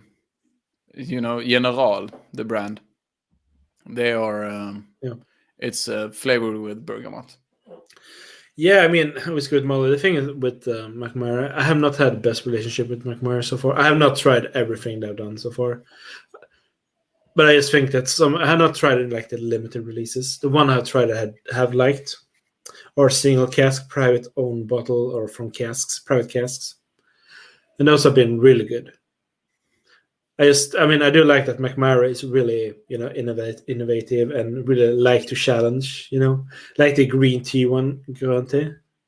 I've not tried it. I just think it's just a cool thing to do. It is cool. Let's just flavor the cats with some green tea leaves, Yeah. for the hell of it. It is interesting. Yeah. This is kudos to Molly for making the first snooze note in a whiskey in my life. But you have a point. Snooze? Yeah, snooze. Okay.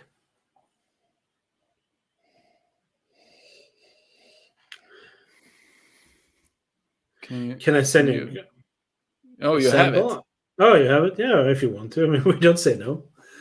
I mean, I heard a lot of people actually say pretty good things about it.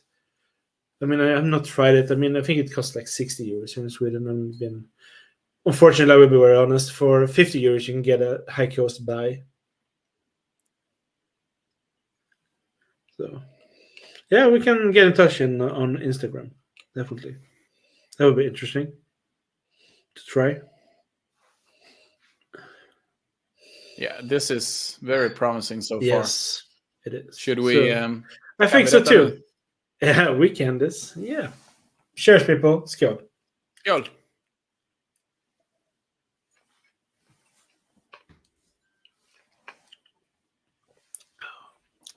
Just want to show the bottle.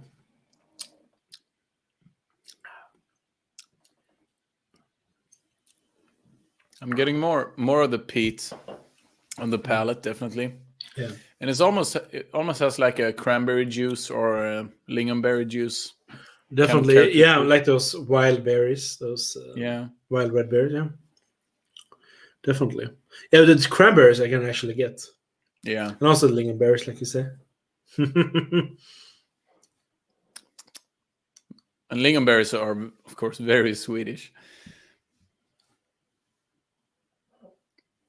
As far as I know, at least. We also get that smoke, that ashiness. Yeah, definitely. The peat is more prominent in this one. But mostly on the palate for me. I didn't get a lot of peat on the nose at all.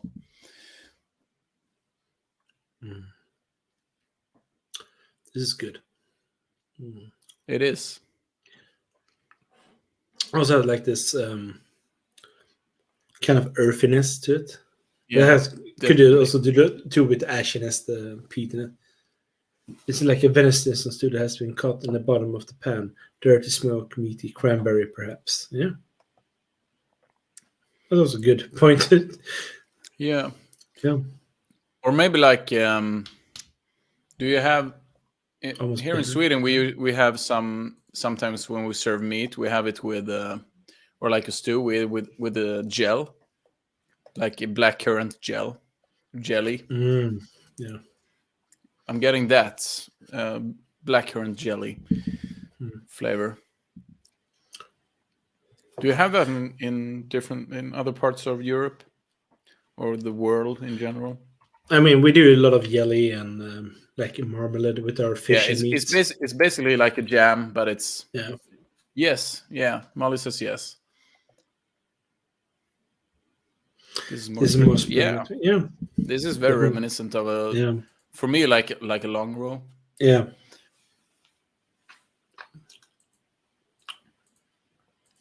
But I think what's interesting tonight is I've been looking for different things because the people in the comments, I haven't tried whiskey with you people before, so No. but you have said really influenced me, like finding different things. Yeah. It's very, very cool. Apart from Frederick, I have tasted whiskey with you before. Yeah. It is very deep in the flavor, yeah. Gonna put some water in this one actually.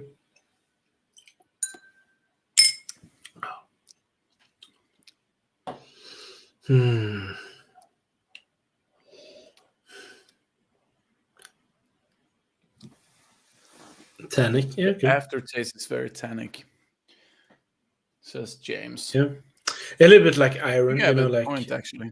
like a little bit like iron, you know, like blood smell. You know, when you taste blood, Yeah, that iron in the blood. yeah. It's not for everyone, definitely. The taste of blood. No, I mean I'm a vampire. It's like blood.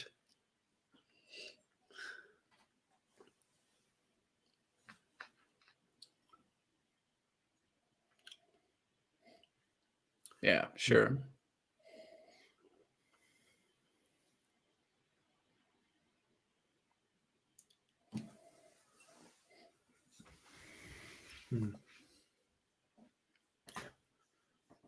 It has a bitter finish. I read it better finish first, Yeah. but yeah, a bitter Yeah. finish, definitely. Yeah, definitely. Yeah, as James said, it's quite tannic. Yeah. Or like minerally, irony.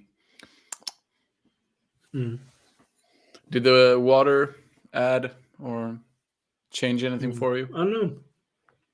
But I do get that savory note. Like dark meat or something like a beef stew. Yeah, you know, when the that meat has gets been stuck boiling between for- your when the meat gets stuck in between your teeth. Yeah, like an overnight cook. Yeah. Kärlknöl. What? Kärlknöl. Have you eaten that? What is that? You've never had kärlknöl? No. It's like a piece of meat that's been cooking in the oven all night. I think it's called kärlknöl. Okay. Yeah. Okay. A bit of a letdown this one, but it's my least favorite of the night. Although a very high bar. That's good now. And yum. Nice. I mean Yeah, I would actually put this top 2 of the night. Maybe 2, actually. But I think we would have it alongside different ones. Yeah, definitely.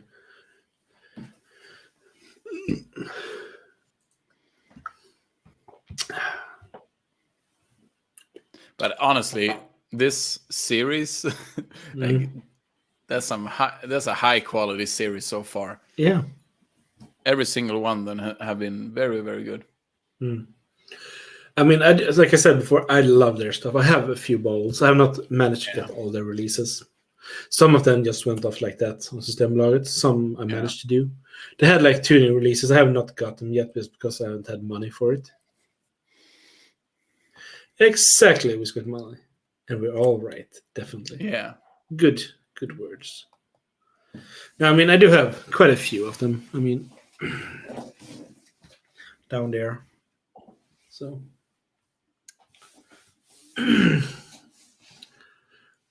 The sad part is just that, the whole thing is that it's never going to be made again. I mean, since it's from a close distillery in Sweden. That's a sad part of it.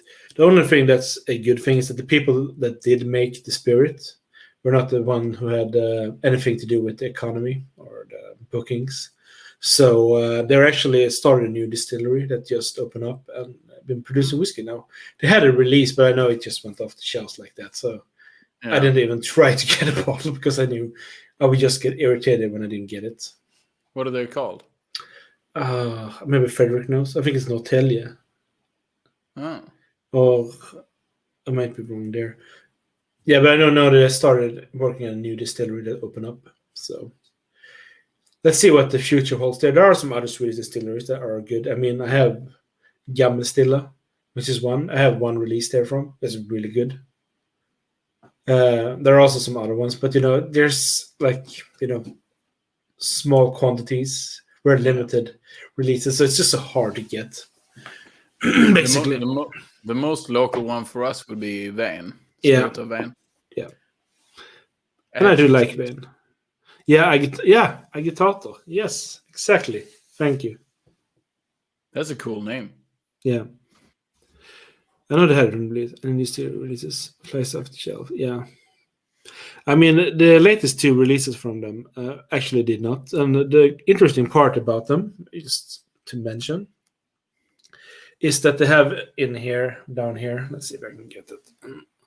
There it says distill in Lille Church. We have it here on the Yeah, okay. Below you. Yeah. It's actually now Grythyttan is actually name protected. Someone bought up the rights for the name, so they cannot put the name on the labels anymore. So if you have an older Bergslagen, you can actually have those with Gammelstilla or with Grythyttan. But the new releases they did, which was Granit, which was I think 8 or 9 year old bourbon and sherry that was peated. Everyone actually does say Grythyttan for some reason, which I don't know why. Maybe they got the rights for it. Yeah. And is that sold out now, you think? I don't think they are. But, it's good, but I think I had built this one up more than I got. Okay, yeah, with the Guest one. Yeah, I know that feeling. Yeah. But still, yeah, I mean, it's still good quality. So, yeah. I think cognac is very nice cask for whiskey. Yeah. I mean, we did try our first cognac in one of our... Yeah, we did. Yeah. So, yeah, people, we are now getting close to the last one, actually. They have all been excellent. Yeah. I'm glad to hear that, Molly. With Molly. That you're liking them. Yeah. I can later on tell you actually my favorite ones. I know we're about to go into the Varulv. Yeah. And I know that we have both. This is the one we've both tried before. Yeah. Spoilers. Yeah. The only one I have tried out of all of these before, I think. Yeah. And it's going to be good. So, yeah, this is a Varulv means werewolf in Swedish. So, you know. Yeah. I actually didn't know they were part of our folklore. I thought it was something like a Slavic. Actually, I was quite surprised about it, apparently. But apparently we have werewolves. So, yeah, people. Let's get to it. Let's see here. Varulv, a peated Madeira and bourbon cask. The werewolf is one of the most mythical and perhaps the most terrifying creatures in Swedish folklore. It's a human being who is somehow cursed and can turn into a wolf. No shit, right? Like a bloodthirsty monster. According to legend, this transformation usually takes place during the full moon. I hope so. Else there's been lies. Sorry, sounds cynical. It's just funny how they were. So yeah, this is the last one. And this was also the first release they did on this new series. So yeah, and it's just one of 753 bottles. Just so you know.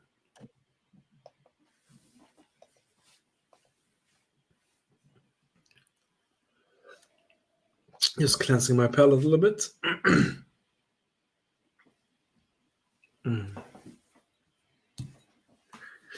Oh, you're a fan of Madeira? Okay. I will not. Like Emil said, this one has a special place. Yeah, but for me, I don't think it's gonna take my top spot, but I know because I have tried it. I know it's good, Yeah. But I haven't tried it in this context, Yeah. Like really going into it. Yeah. It would have been pretty cool if they did exist. You mean werewolves? Yeah. I mean, there are people out there. I mean, there are people out there that do believe that there are vampires. So, I mean, it shouldn't be far off. Hi, Menno. Hi. Cheers, Hi, Ron. Menno. Following Greg's chat. So dropping in late. So, hi, fellas. No problem. Yeah, no problem. And we know that Greg got the opportunity to do his live with what's called Shelter Point, which is upcoming, very high, talked about Canadian whiskey. Very cool. I would like to try one day. Okay, this has me there all over it. Sweet fruit smokiness. So, yeah. It's just like fruit syrup, tropical fruit syrup. When I canned, canned tropical fruits. Yeah. Mixed up with some smoke and ashy.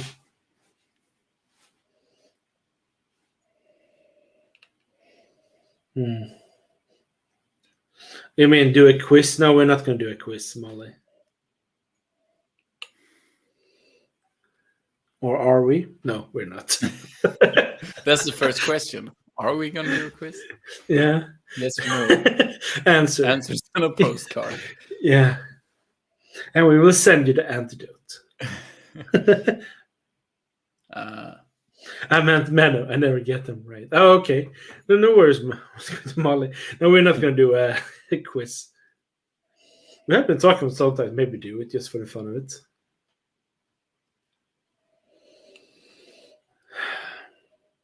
I have to disagree with you there, Frederick in chat. Okay. About this being more peaty. I don't. Yeah, maybe in a minute when my nose has adjusted, but so far this is just fruity to me. Because Frederick said in chat that this is more peaty on the nose.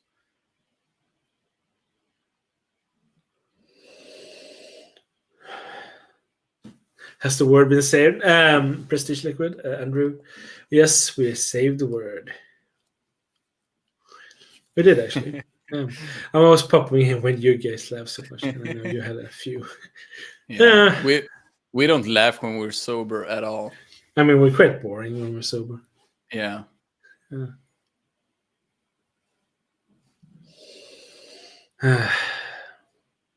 Quizzes are best when we've had a few. Yeah. Yeah. But I love quizzes, but that's just because I usually win quizzes.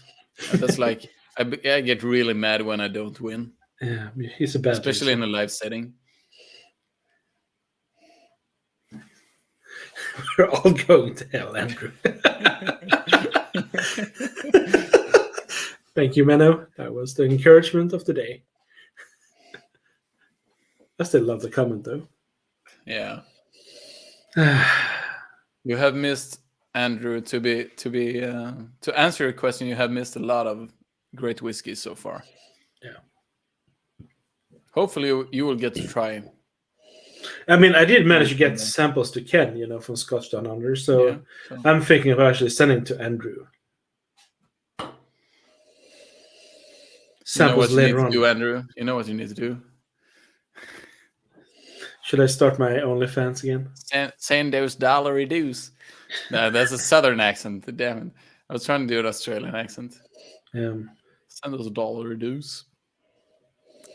Mm-hmm.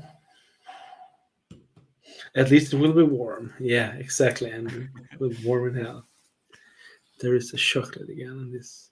So new Bäckahästen marmalade toast. Yeah. Send me some money and get my knees dirty. Oh my god. I love the nose of this one. Sweet, syrupy, just fruit notes. Yeah, the peat is quite understated for me. I mean, I do get the peat, the ashiness here. Yeah, I got the more peat on the Gast than this. Oh, it's so But maybe sweet that's and just me. sticky. It's just nice. But at the same time, this is more. I usually use the word one-dimensional. Of course, it's not one-dimensional, but this is more straightforward. Yeah. Whereas I think all the other ones have been quite. I mean, Bäckahästen was all over quite the place. challenging. Yeah, this is probably the most beginner-friendly out of them. Actually, Lydia, I think this is the best nose. Yeah, I can see that. It's a very, very pleasing nose. Very, very inviting and very light. You know? Yeah.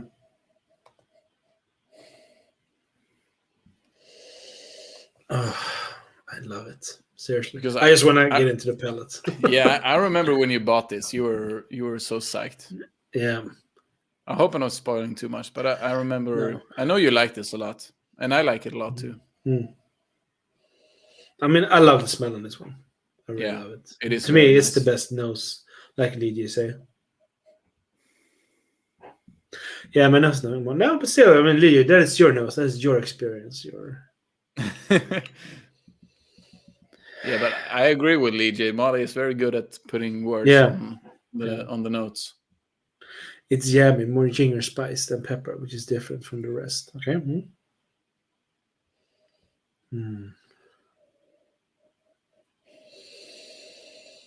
It's been 84 years since I started sniffing this one.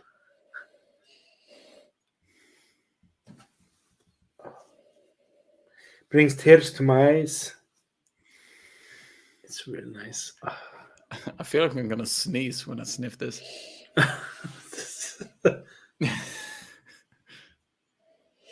It also had like that, like cookie biscuit. Yeah, I was looking for that.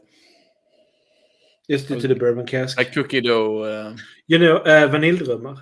Yeah. Definitely. Yeah. And on coconut. Oh, definitely coconut. That's very true. Yeah. Yeah.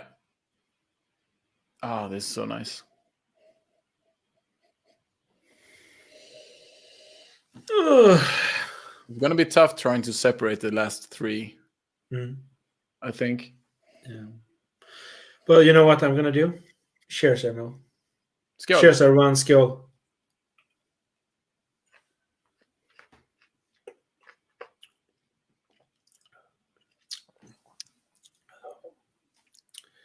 Fuck yeah. Oh, fuck. That's good. There's a sour tank that, yeah, it's for me that's the Madeira talking. It is dirty. Which I like. It is dirty, and I like it.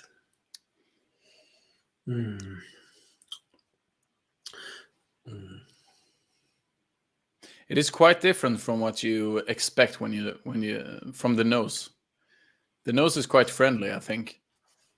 The palate isn't in the same way. It's a wolf in sheep's clothing. And with that, cut the stream. End it. That's such a cool analogy. Damn. Good job, Fred. Good job. I know. I have my moments. Yeah, I should have done this. I can actually do like something like this. Just turn around. Yes, this is my new shirt. Yeah. And he was never heard from again. Some say he lives under his bed, not above it. Quite nice. You can still hear him saying it. Yeah, but that's very true. But that's very true. So it's aptly named. I can say, damn, you ruined this tasting for me now. Why? I'm so impressed. I'm so impressed with that play on words. That was so good. You just read his comment. It's like a forest floor has been mixed with yam, ash, lime, lemon, a rusty nail, ginger, and rolled in a blunt. Yeah. Yeah. Yeah, that's cool. Yeah. Yeah. Yeah. And you know what? Do you know what the best part is of this one? No. I have another bottle. I had 2 more bottles of this. Because I stocked up on this one. I just knew that this could be fucking amazing. Sorry for the cursing, but this is the win. This wins. Yeah. How does he do it? Laughing out loud. Yeah, Emil doesn't have high expectations of me. Apparently, the bar is set very low. When you hang out every day. Yeah. I mean, I'm kidding. Yeah, no. I was thinking to gunpowder as a finishing. And yeah, it has a salt. Yeah. What? I'm drawing a blank. Sulfur? Yeah, maybe. Hello, Frederick. Yeah. Hello, Frederick. I will swap half my top shelf for this. Okay. Yeah. Yeah, I'm great. I'm really grateful that people actually do like this. This is yeah. Do have with it. I'm not sure. I'm so convinced this is the best one of them. No, I mean, I do agree it's very good. Yeah. But I'm not. For me, it's a very close race between the last 3. Yeah, I mean, we will go through that later on. I think. Yeah, I know. Our tops, but still, people this are is spectacular. I mean, just hear this. This is spectacular. Yeah, I know. Yeah, but I have to go against the grain, you know. Yeah. Yeah. I mean.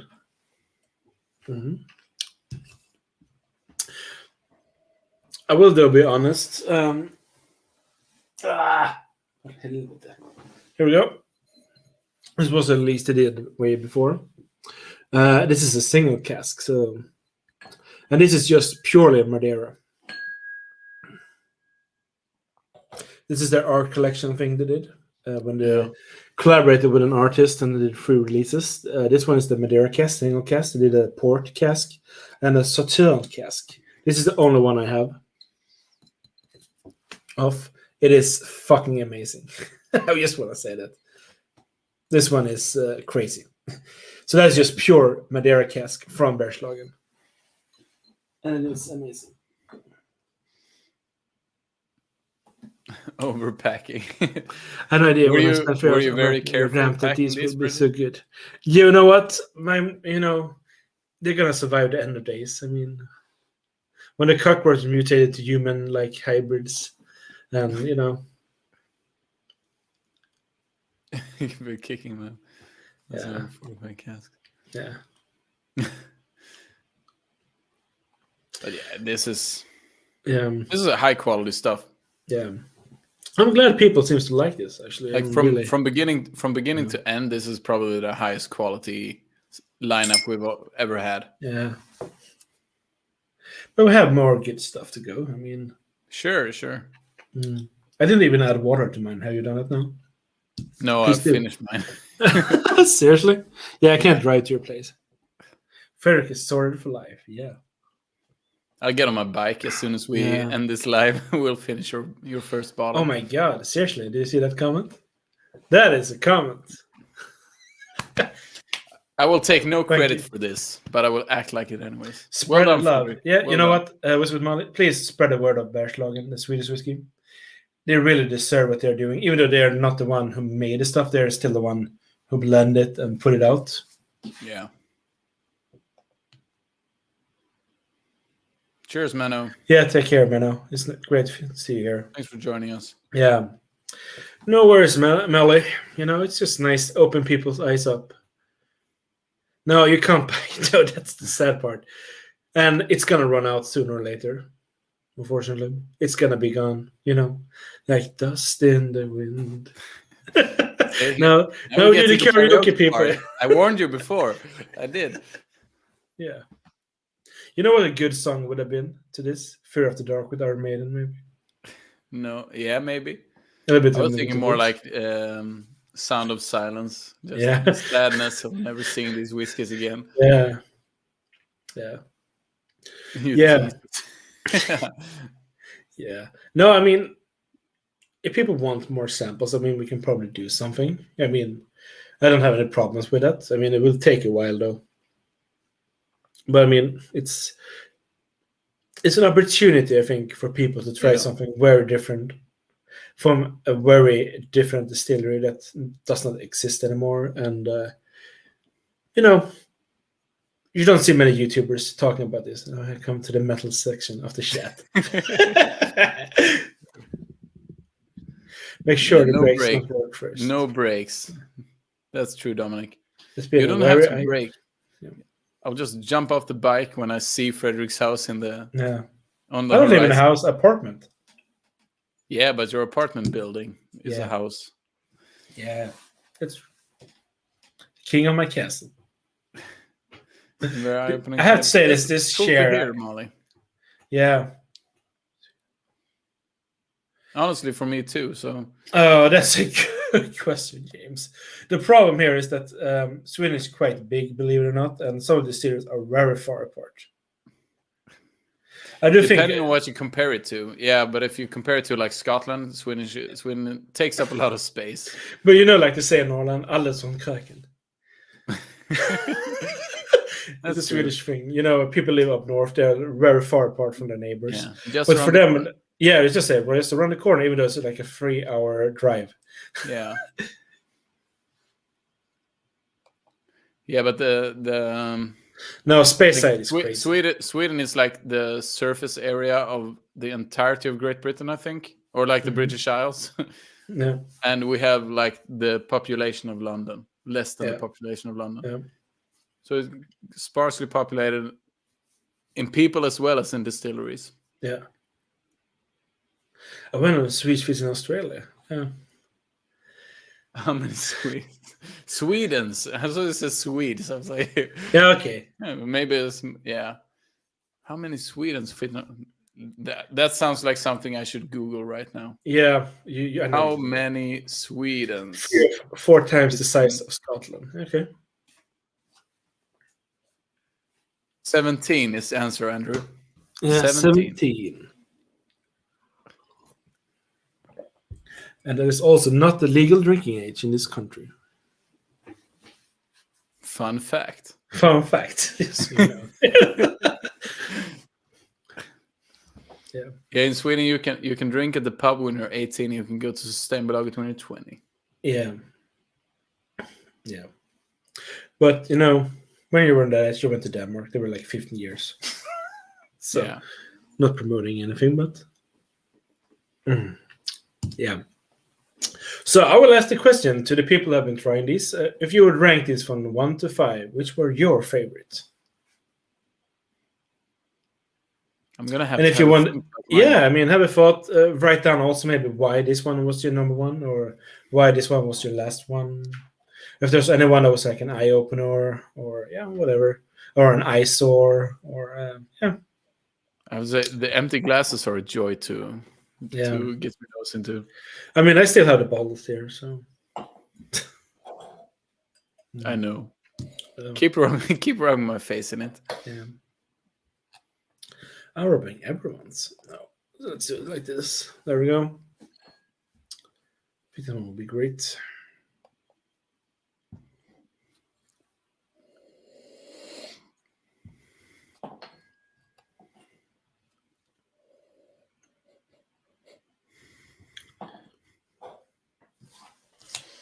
Yeah, this is so difficult. Okay. I'm gonna wait for the people for the chatters to give their rankings before I give mine, but this is gonna be difficult. I already know. We should do fun facts every stream. Like this is 57% ABV. Fun fact: Sweden has more than 55 people living in it. Yeah. But less than 55 distilleries. Yeah. The more you know. Okay, Molly thinks of Varulv. I mean, it's the best. Yeah.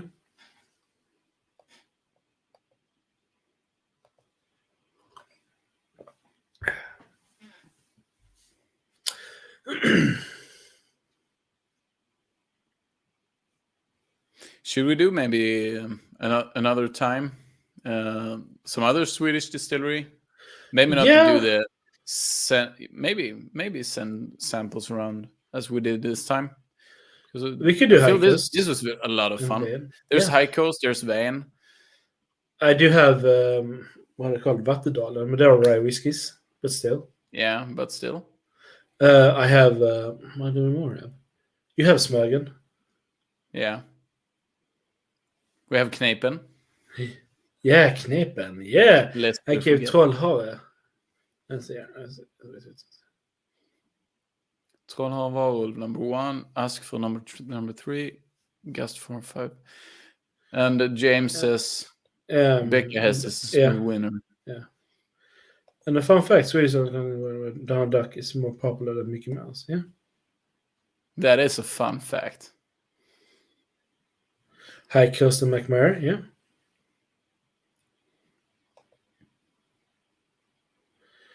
Five and one were the best. Yeah. Lee J goes 5-1-4-3-2. 5-1. Interesting. Yeah. Yeah. 5-1 with the best. So Molly and Lee J are pretty much in agreement. Yeah. And Frederick as well. You mean me? Or no, Frederick in the chat. All of them are saying 5-1 for the top 2 spots. Yeah. So Emil, what are your? Or me? Yeah, I can take mine. Yeah. So my number 5. I'm just gonna do this. The worst one? Not the worst one. I mean, still it's good actually. It's better than I thought it was. It's Bäckahästen, number 2. It's my number 5. My number 4 is Askfru. I'd say I liked it more than I remember I did. Number 3 is Gast. And number 2 is Trollhare. And of course, number 1 is Varulv. I am in love with that bottle. Yeah. So you basically copied Lee J's list.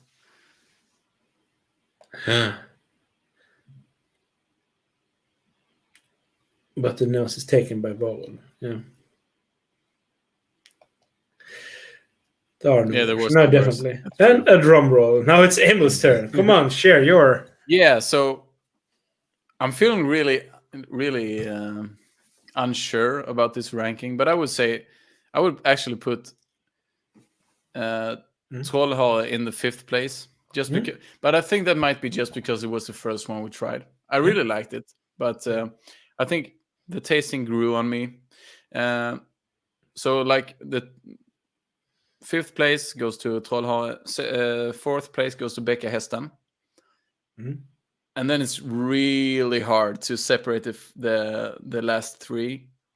But I would probably go Gast 3rd, Varulv 2nd, and Askfru in 1st place. Okay, yeah.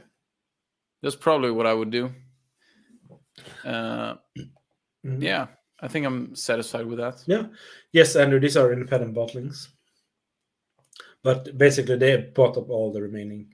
Like number 1.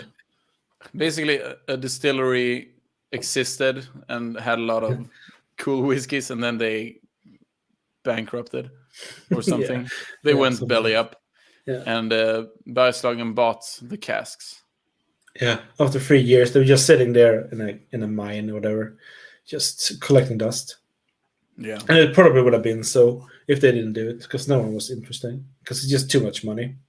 So they just invested in it, and it's just been really paying off, in my opinion. At least for us. Yeah, I mean, and also for you guys who's been trying it. Yeah, that's what I mean. Not for you who's been paying for it.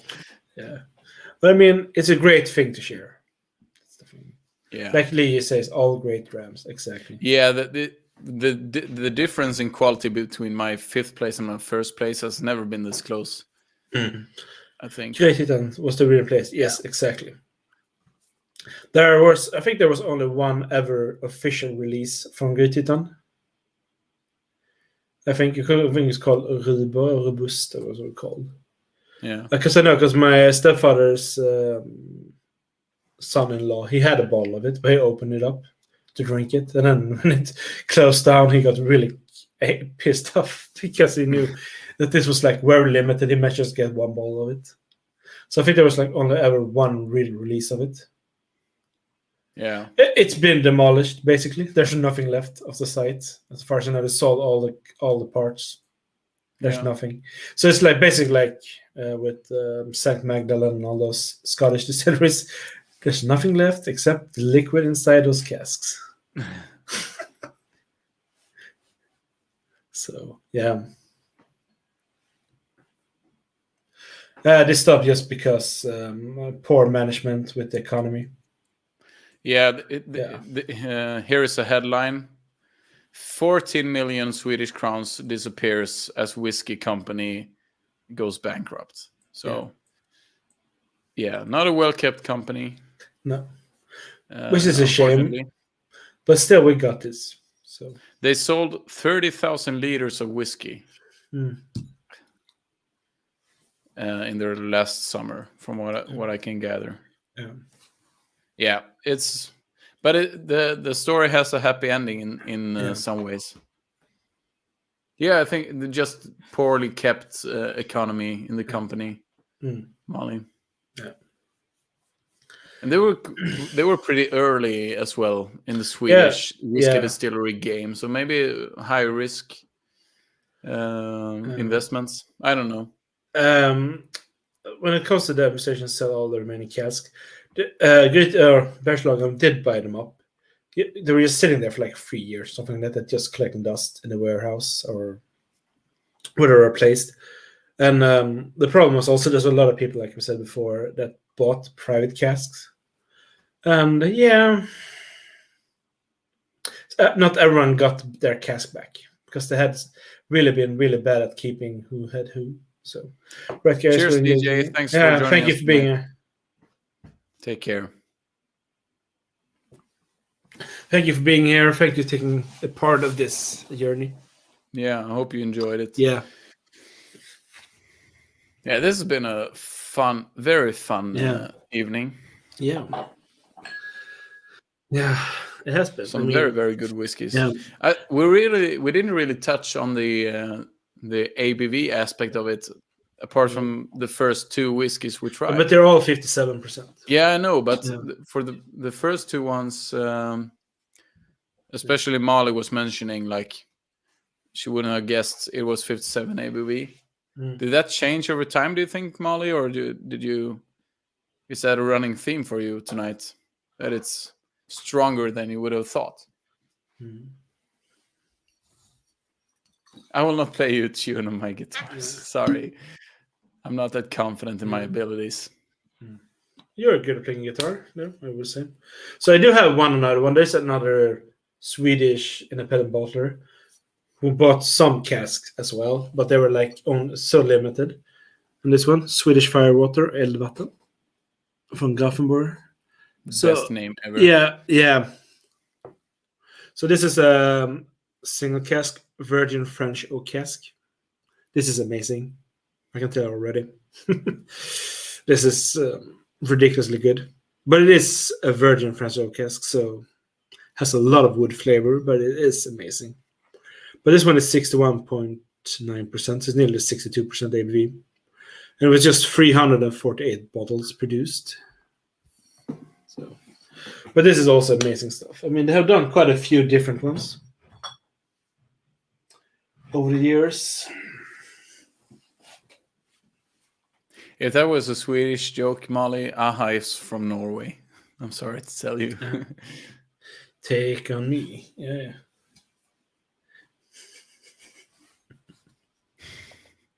A good song, though. Very good song.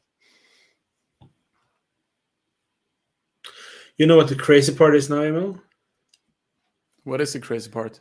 We're just 2 people left from making our 100 subscribe.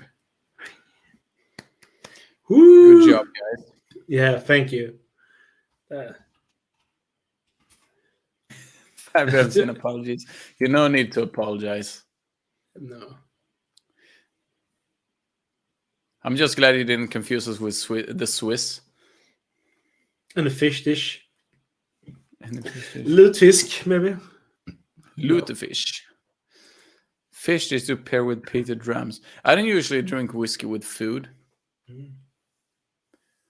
I just like to drink whiskey Molly. on its own. Thank you, Molly. That was nice of you. Thank you very much. Yeah. Same, but different. Yeah, sure, Andrew. You know what I love about Swiss? No, I don't know what you love about Swiss. No. I have a feeling I'm not going to like the answer. Why not? What do you mean? What does Andrew mean by fortified casks? Their flag is a big plus. Yeah, it is a big plus. That's true. Oh my god. That was. Put him. Yeah. Jesus. Yeah. No, this has been fun. I mean, I'm very thankful and happy that so many people seems to be enjoying it. Yeah, this has been a great evening. Yeah. It's been a while. It feels like it was such a long time since our last live stream. It's been a month, a bit more. I don't know. Podcast, sharecast, etc. Can you answer that question, Frederick? What? Are these all fortified casks? You mean like, so it's bourbon, a new French oak cask. Not fortified, I'm not really sure. But it's peated, Sauternay, and yeah, I know. Actually, I can't answer that. I don't know if they're second fill or first fill or, that I can't answer, unfortunately. It doesn't say anything there. If you get in touch with them, they could probably. Do you mean like, is fortified like just something else has been in the cask before?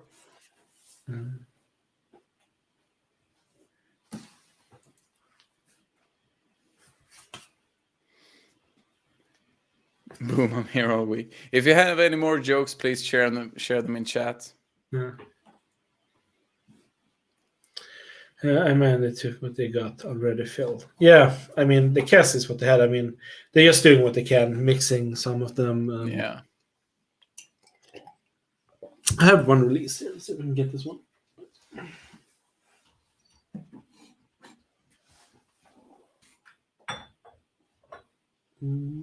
Don't drop it. This one is called Two Hearts. And it's, let's see here now. It's matured in bourbon and sherry cask, 48%, 8 years. This was really good as well. Yeah, still going. We're still going. So, it's good. Still going. Yeah, of course, Chief. Yeah. It's only been 2 hours and 20 minutes. Yeah, I mean we're not like Ken. We're not like Ken though. We are weak. We don't hold. They're really strong, but the flesh is weak. Where is Molly? Please help me find Molly. It doesn't say anything. It doesn't say anything if it's X or not. Just as Edinburgh. What's your favorite Scottish distilleries? I can answer for Frederick. It's anything from Campbellton. It's Springbank. Your favorite Scottish distilleries? I don't know. Yeah. How do I know? How do I know these things? Yeah. I would probably have. Yeah, maybe I would agree. Maybe I would say Teeling just because I like Teeling's. But that's not Scottish. Stuff. No, that's not. Sorry. Favorite distilleries. I misread the question. Yeah, Springbank, definitely. Yeah. We're actually going to do a Springbank tasting in the beginning of October, 1st October. Yeah, not for the channel, though. No, a private one with a little whiskey club that we've been part of, been invited to. So it's going to be fun. What about you, Molly? What's your favorite Scottish distillery? And what about everyone here? What is your favorite Scottish distillery? Or American, or Irish? Or Scotch? Or Swedish? Or Scotch? OnlyFans? There's been a lot of talk about OnlyFans tonight. Yeah, I mean... Is there something you want to Klein Leash, okay. Klein Leash. I'm just going to button up my shirt a little bit. No, I'm not. Speaking of OnlyFans. I don't think I've had a Klein Leash ever. No, me neither. That's the thing. I never tried a Klein Leash.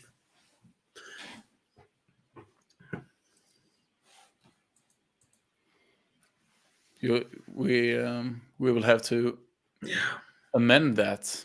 Yeah, I think one day. Yeah.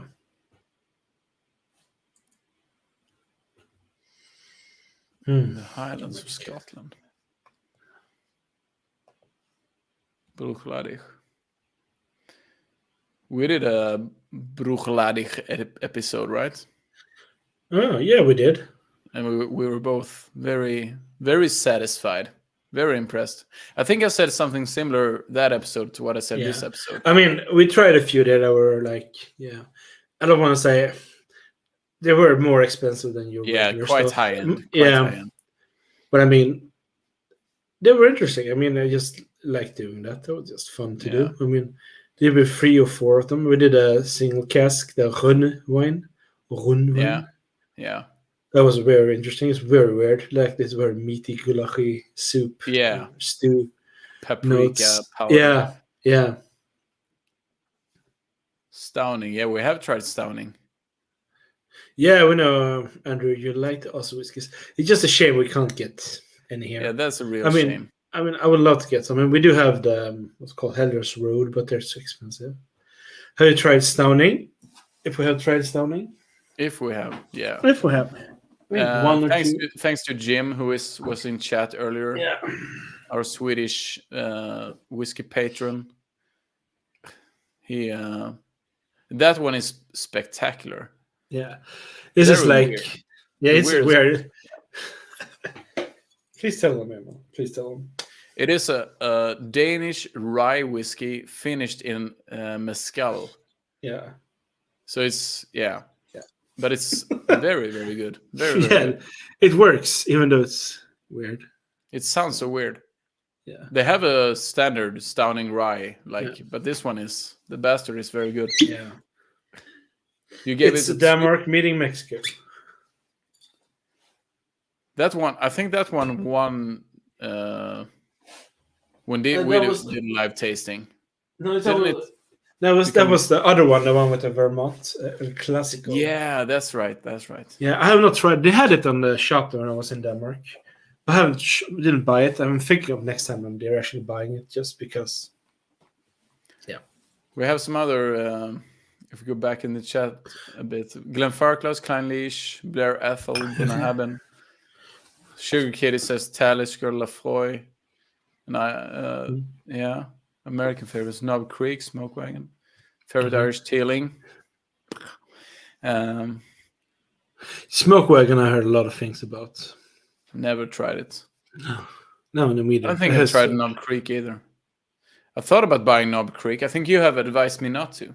Yeah. No, you have advised me to buy it.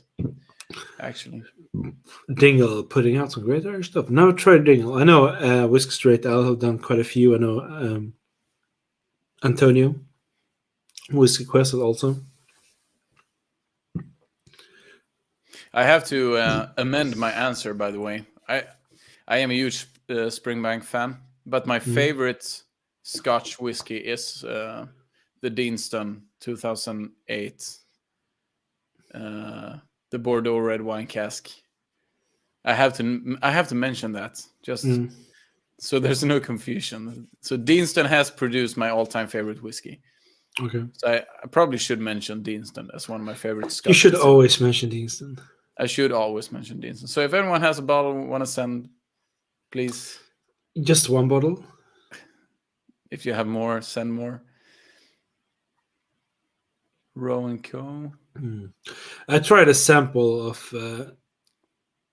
Deanston and Irish stuff is awesome right now. Yeah. I tried a Bullet Bourbon Barrel Strenght. I got a sample. But you weren't that impressed by it, I think. I was really impressed by it. Yeah, I loved it. I was like, Jesus fuck, why don't we have this here in Sweden? Maybe I'm confusing it with something else then. There were maybe some other ones, but yeah. Yeah. Yeah, talking about rum. It's Aaron. Okay. This one. That Alan is very good. Yeah, this is a 13-year-old single cask sherry hogshead for the Danish market.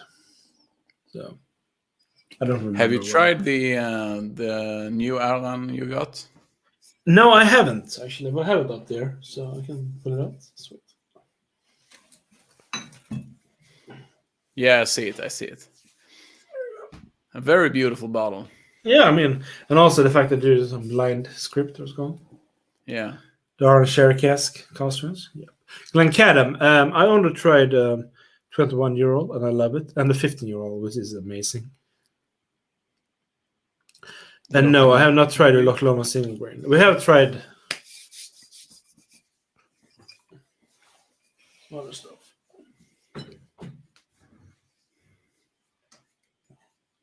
See.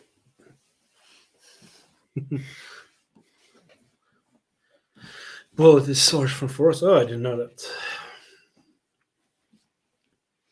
But that barrel strength bullet that I got to try was really good. But then when it comes to Sweden, it's gonna cost like 150 euros, I guess. We do get some bullets, right? Yeah, the 10-year-old, the rye, and the standard. Are those the ones that you didn't like? Because I remember you not liking some bullet bourbon. I think not the was the bullet. I think it was Maker's Mark. Yeah, I know about that one. I know about that one. Yeah, I don't remember. I mean, yeah, never mind. You're hosting a Loch Lomond tasting in November. That's cool. Totally sold out. Okay. That's cool. Loch Lomond. I mean, they're like one of those distillers that's been starting to pop up more and more. Like more and more people talking about it. It's been like a little underdog, I think. A bad rep.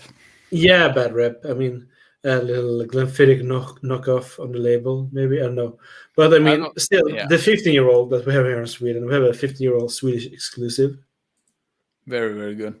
We've recommended it many times. Yeah. And of course, I've mentioned before, Loch Lomond is the whiskey that made me a whiskey drinker. Yeah. Like the first whiskey I really bought a bottle and enjoyed it. The standard, like the Loch Lomond 15 is amazing. Yeah, but we have a 15-year-old here in Sweden. A 15-year-old Loch Lomond. That's just for Swedish market. It costs 40 euros. Yeah. It's amazing value for money. Yeah, it is. So, yeah. Maker's Mark 46. What's the Maker's Mark we get here in Sweden? With the standard and the 46. You get 46. Maybe I'll have to try that one. I'm also looking to expand my bourbon collection. Yeah. I mean, you have balconies, which the Americans don't seem to like. But I like it, so yeah, who cares? Too. More for us. And you've been getting a bit more into the rum game recently. Yeah, I have actually. You know, that's because of you, I guess.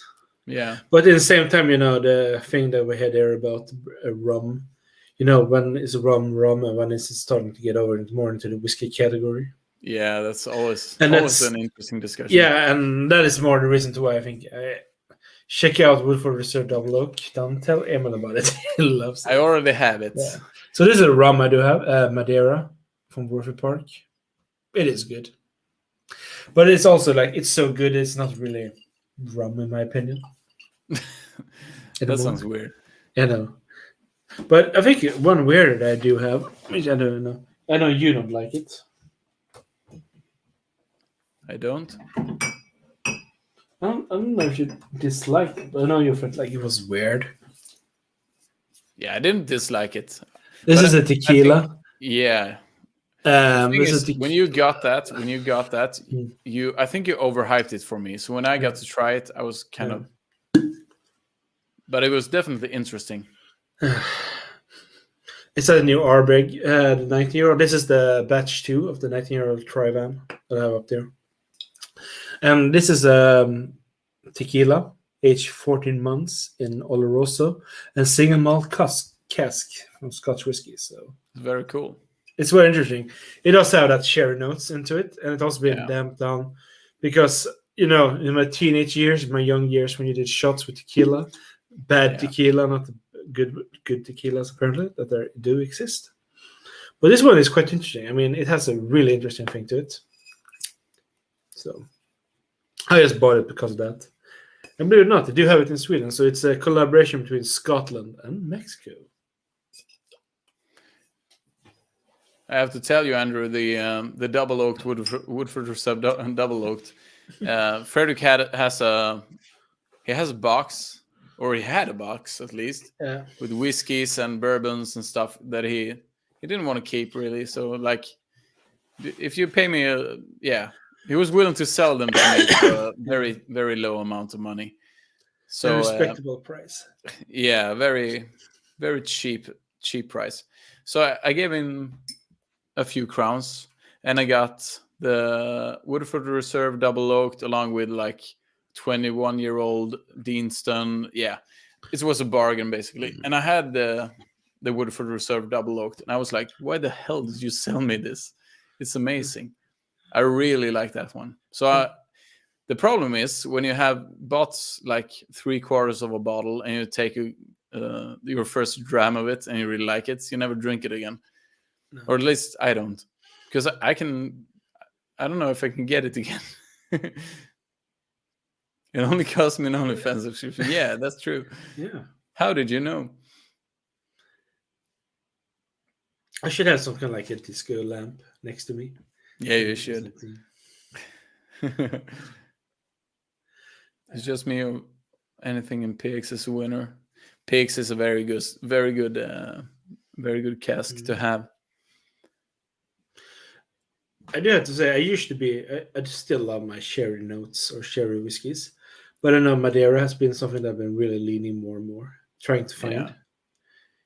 Yeah. It's been interesting. It is interesting. But I do also say it's very good to drink, like PX cherry, just PX cherry, not the whiskey kind, but the actual sherry kind. It's very, very nice to have a glass of that. You went to Isle last week, Whiskey with Molly. Yeah, you went to Isle.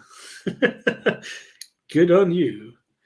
And you did a Warehouse 9 tasting, something you all should do. Yeah, I mean, I know Spearmint have a special tasting where you can actually do your own bottling of your own very genuine own bottle of whiskey. That's very You have to be more than 4 people when you do it. I think it costs like 200 to 300 pounds to do it. But you know what? I would do it. In a heartbeat. Yeah. I would even probably pay those 3 other people, random people, hey, you want to do this? So I can just do it. So yeah, I mean, those things are cool when you can do that in those distilleries. Those really in-depth. I mean, I will never forget. I know people these days do give Glengoyne a little bit bad rep because they're getting more expensive and all that. But I will never forget the first time I was at Glengoyne, and I asked our tour guide if there was any chance I could buy a dram of the 25-year-old, because I just wanted to try it, the 25-year-old, because that's been one of those like unicorn whiskeys I've always been chasing. I want to try, the 25-year-old, 25. So he was like, oh yeah, definitely, you don't have to pay for it. So he actually gave me a dram of it at the distillery of the 25-year-old, because he just realized, oh, this guy is probably going to buy it. So he gave it to me. I drank a little bit, and I was like, fuck me, that was good. And it has just even been standing out for 25 minutes or so to breathe, It was just that good already. And then my mother came up to me, because she was there as well, and she asked me, like, what are you drinking? Oh, the 25-year-old. Oh, can I try it? Yeah. She said, my mother tried it. And she was like, that was really good. Yeah, I know. I'm going to buy a bottle now. So he just went over. She took a 25-year-old bottle, and he just bought it there, right at the distillery, because she liked it that much. And I mean, what they have left in that bottle, she's really having a, hard time drinking it, just because it's just so expensive these days. It's like 400 euros or more. Yeah, these days. Trying to savor it. Yeah, exactly. That was the word I couldn't find. Yeah, that's what I'm here for. Yeah, when having brain farts.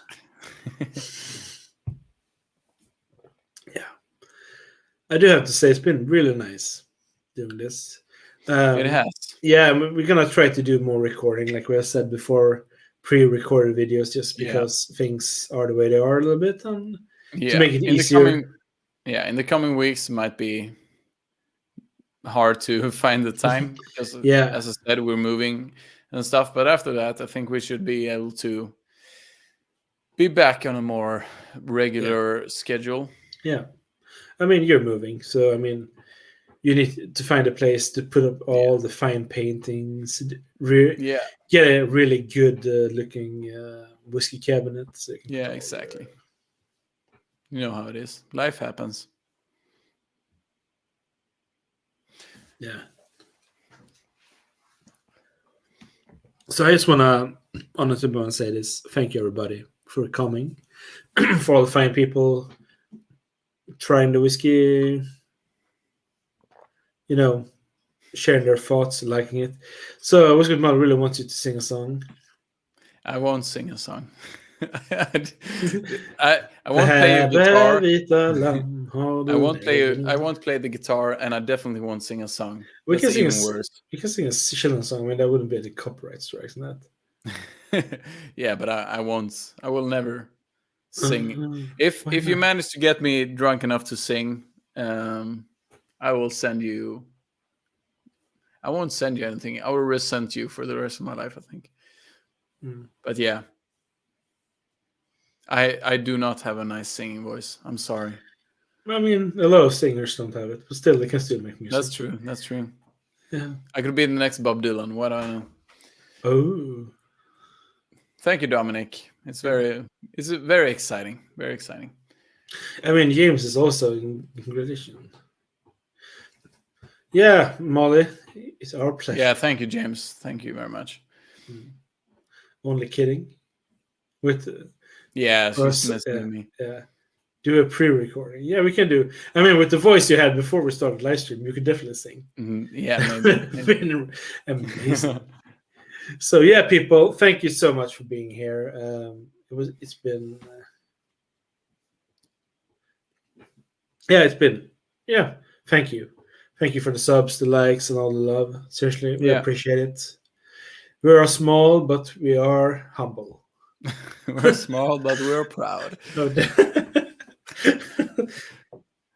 Yeah, thank you guys so much for tonight. It's been it's been a great evening. Yeah, I've thoroughly enjoyed it. So take care. Yeah, and drink responsibly, people.